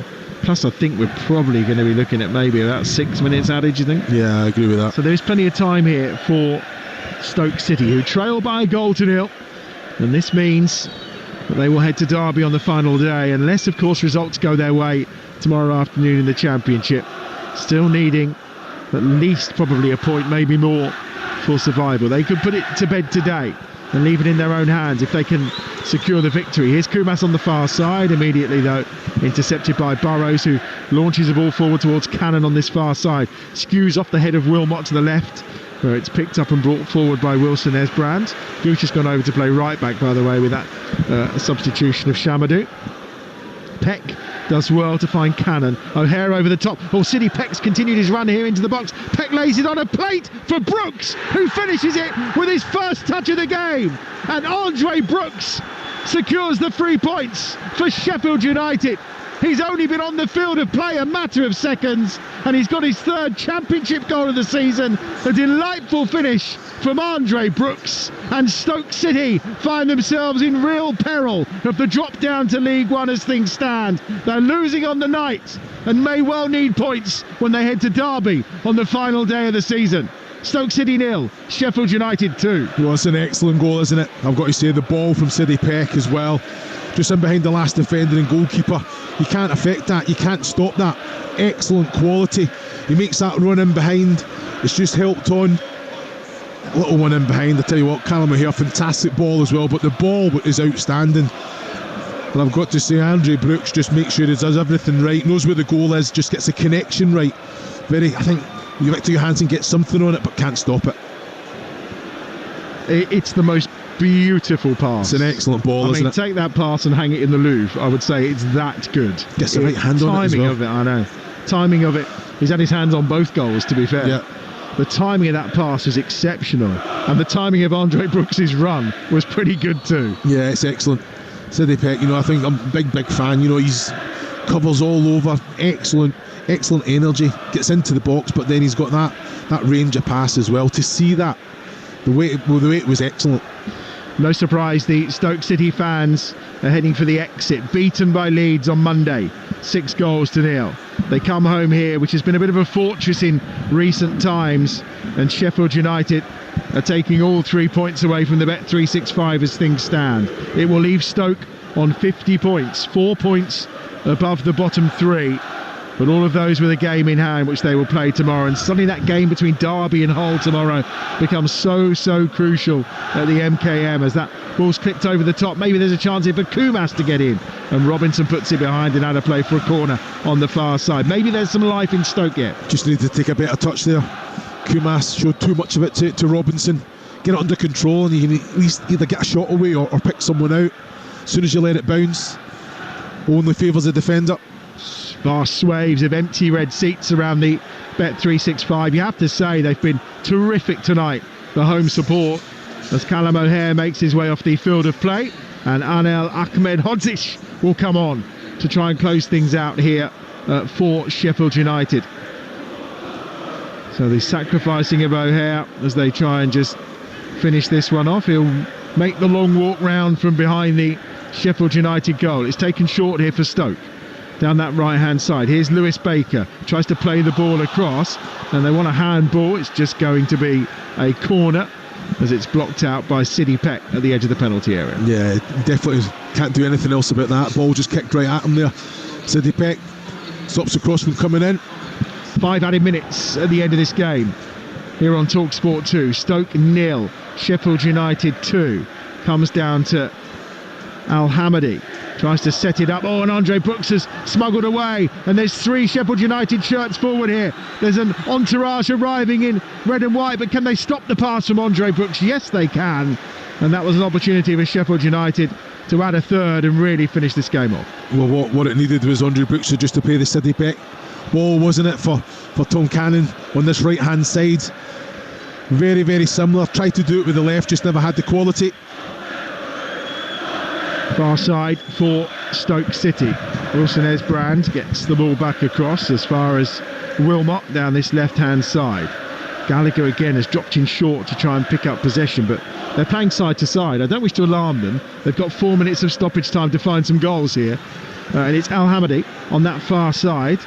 Al Hamadi has it again, right for the ball across from Kumas, just to the feet of Robinson, and then Peck will play it out. Intercepted by Gooch on the charge, 25 yards from goal.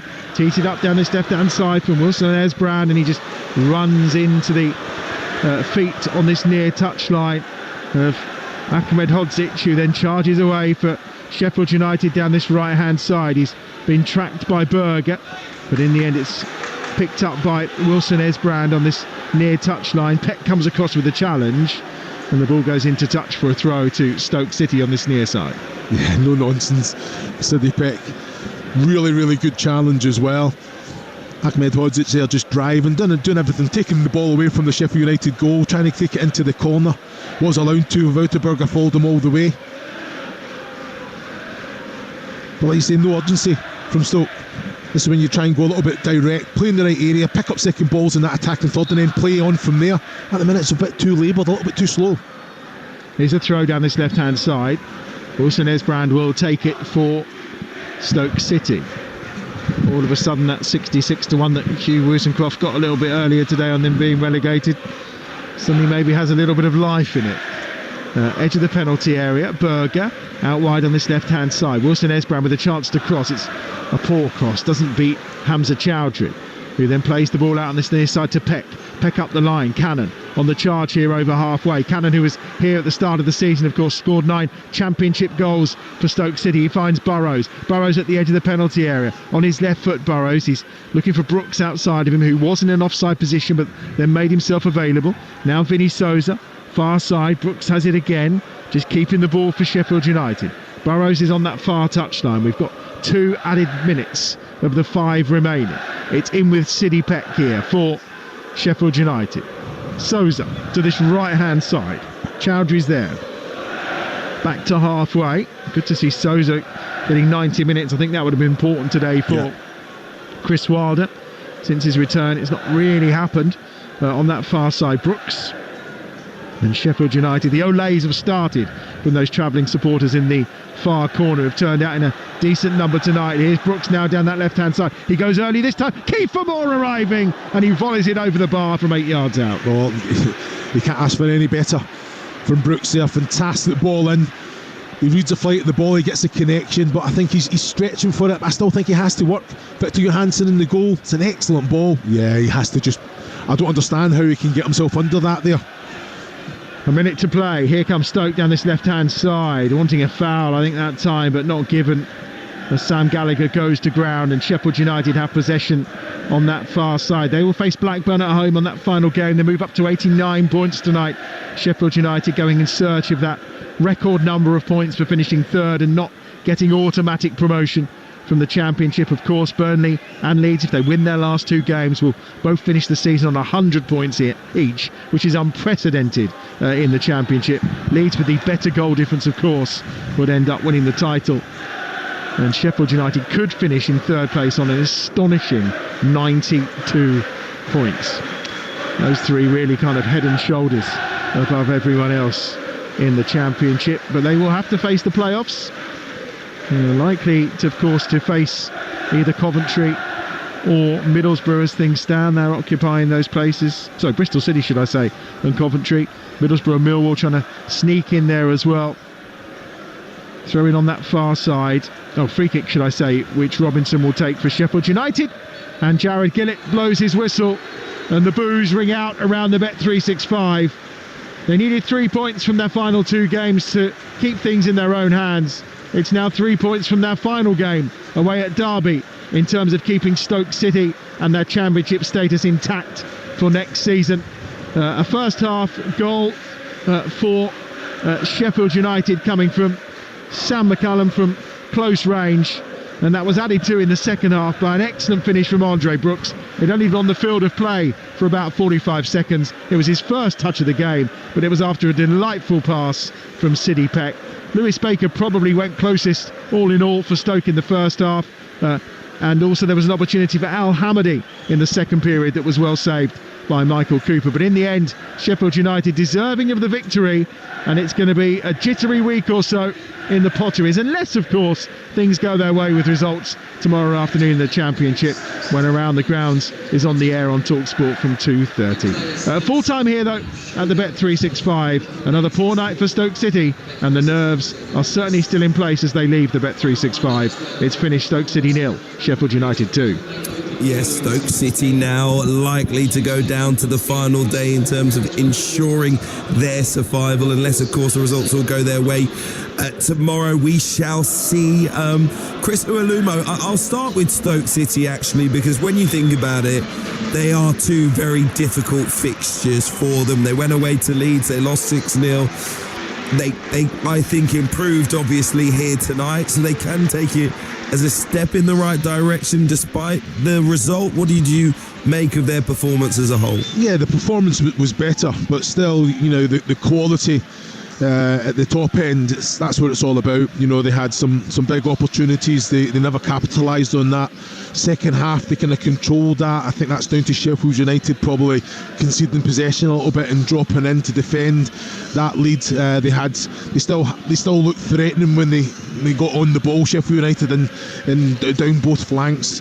The second goal was absolutely outstanding. The ball from Sidi Peck was brilliant, wasn't it? The pace, the execution, and obviously the Brooks finish was obviously it was coming, wasn't it? But I think Matt Robbins, I expected more, just for the fact, I think even in the second half when it's 1-0, even at 2-0, there was no urgency. That's when you actually have to throw everything at it. You have to go a little bit direct. You've got Sam Gallagher up there. He'll win his fair amount of aerial duels, and then that's where you can pick up the game from there and try and take some shots on. Waiting for overplaying outside the 18-yard box. Just all you want is good quality coming into the box for the players to go and attack. If not, then you pick up second balls and you take shots on. It just wasn't good enough. It wasn't good enough, and like you say, you're relying on others to do you favours now, and if that doesn't happen, then it's crunch time. It's away to Derby as well, who are fighting for their life. So yeah, it's not going to be an enjoyable Saturday afternoon for the boys, I'll tell you that. As it stands, Stoke City remain at 4 points clear of the drop zone. Two teams, in fact, on 46 points. Luton Town, who face Coventry tomorrow. Derby County obviously go to Hull. Hull just 2 points behind Stoke City. Preston and Oxford, though, wedged in between them. They will feel relatively comfortable with the idea that they won't go down, given that there are 4 teams currently between Stoke City and the relegation zone. However, it's a very tricky looking fixture to go away to Pride Park, especially if Derby County can get the win tomorrow away at Hull City. It means they would have to wait and see if other teams can do them a favour. We shall see for Stoke City exactly how the fixtures come up tomorrow. But for Sheffield United, real positivity watching Tyrese Campbell giving his shirt away to some young travelling fans. There's a sense of real positivity. You can hear the fans inside the stadium sound like they're the home crowd. They're making plenty of noise because their team, I think they want to show that they're all right behind them as they go towards this playoff campaign. Yeah, and you can see Chris Wilder is absolutely delighted, isn't he? And he's out there and he's enjoying it as well. I think that's what it's all about now. That positive vibe, try and take that winning feeling into the next game and then carry that momentum on into the playoffs. I think the players that he's brought in performed well. They controlled large parts of the game, showed real good quality as well. Some excellent goals. So it's all positive, and that's that winning feeling again. There's no better feeling in the game, especially when you go out there and you show the quality that's probably let them down the last few weeks as well. So they've shown some character there as well. So like you say, I think he's made the right decision making the changes. It'll create that competitive atmosphere. It'll lift the players that haven't been involved tonight, knowing that it's all to play for. So it's done its job. Absolutely it has. Sheffield United will host Blackburn on the final day in front of their own fans at Bramall Lane. They will want to give a positive send-off before the campaign in the playoffs, and I think tonight they got everything they wanted as they head off as favourites in my eyes still towards that playoff campaign. Gentlemen, it's been a real pleasure. Adam Bridge and Chris Nwaluma, the former Scotland striker, with you tonight on TalkSport 2. Much more still to come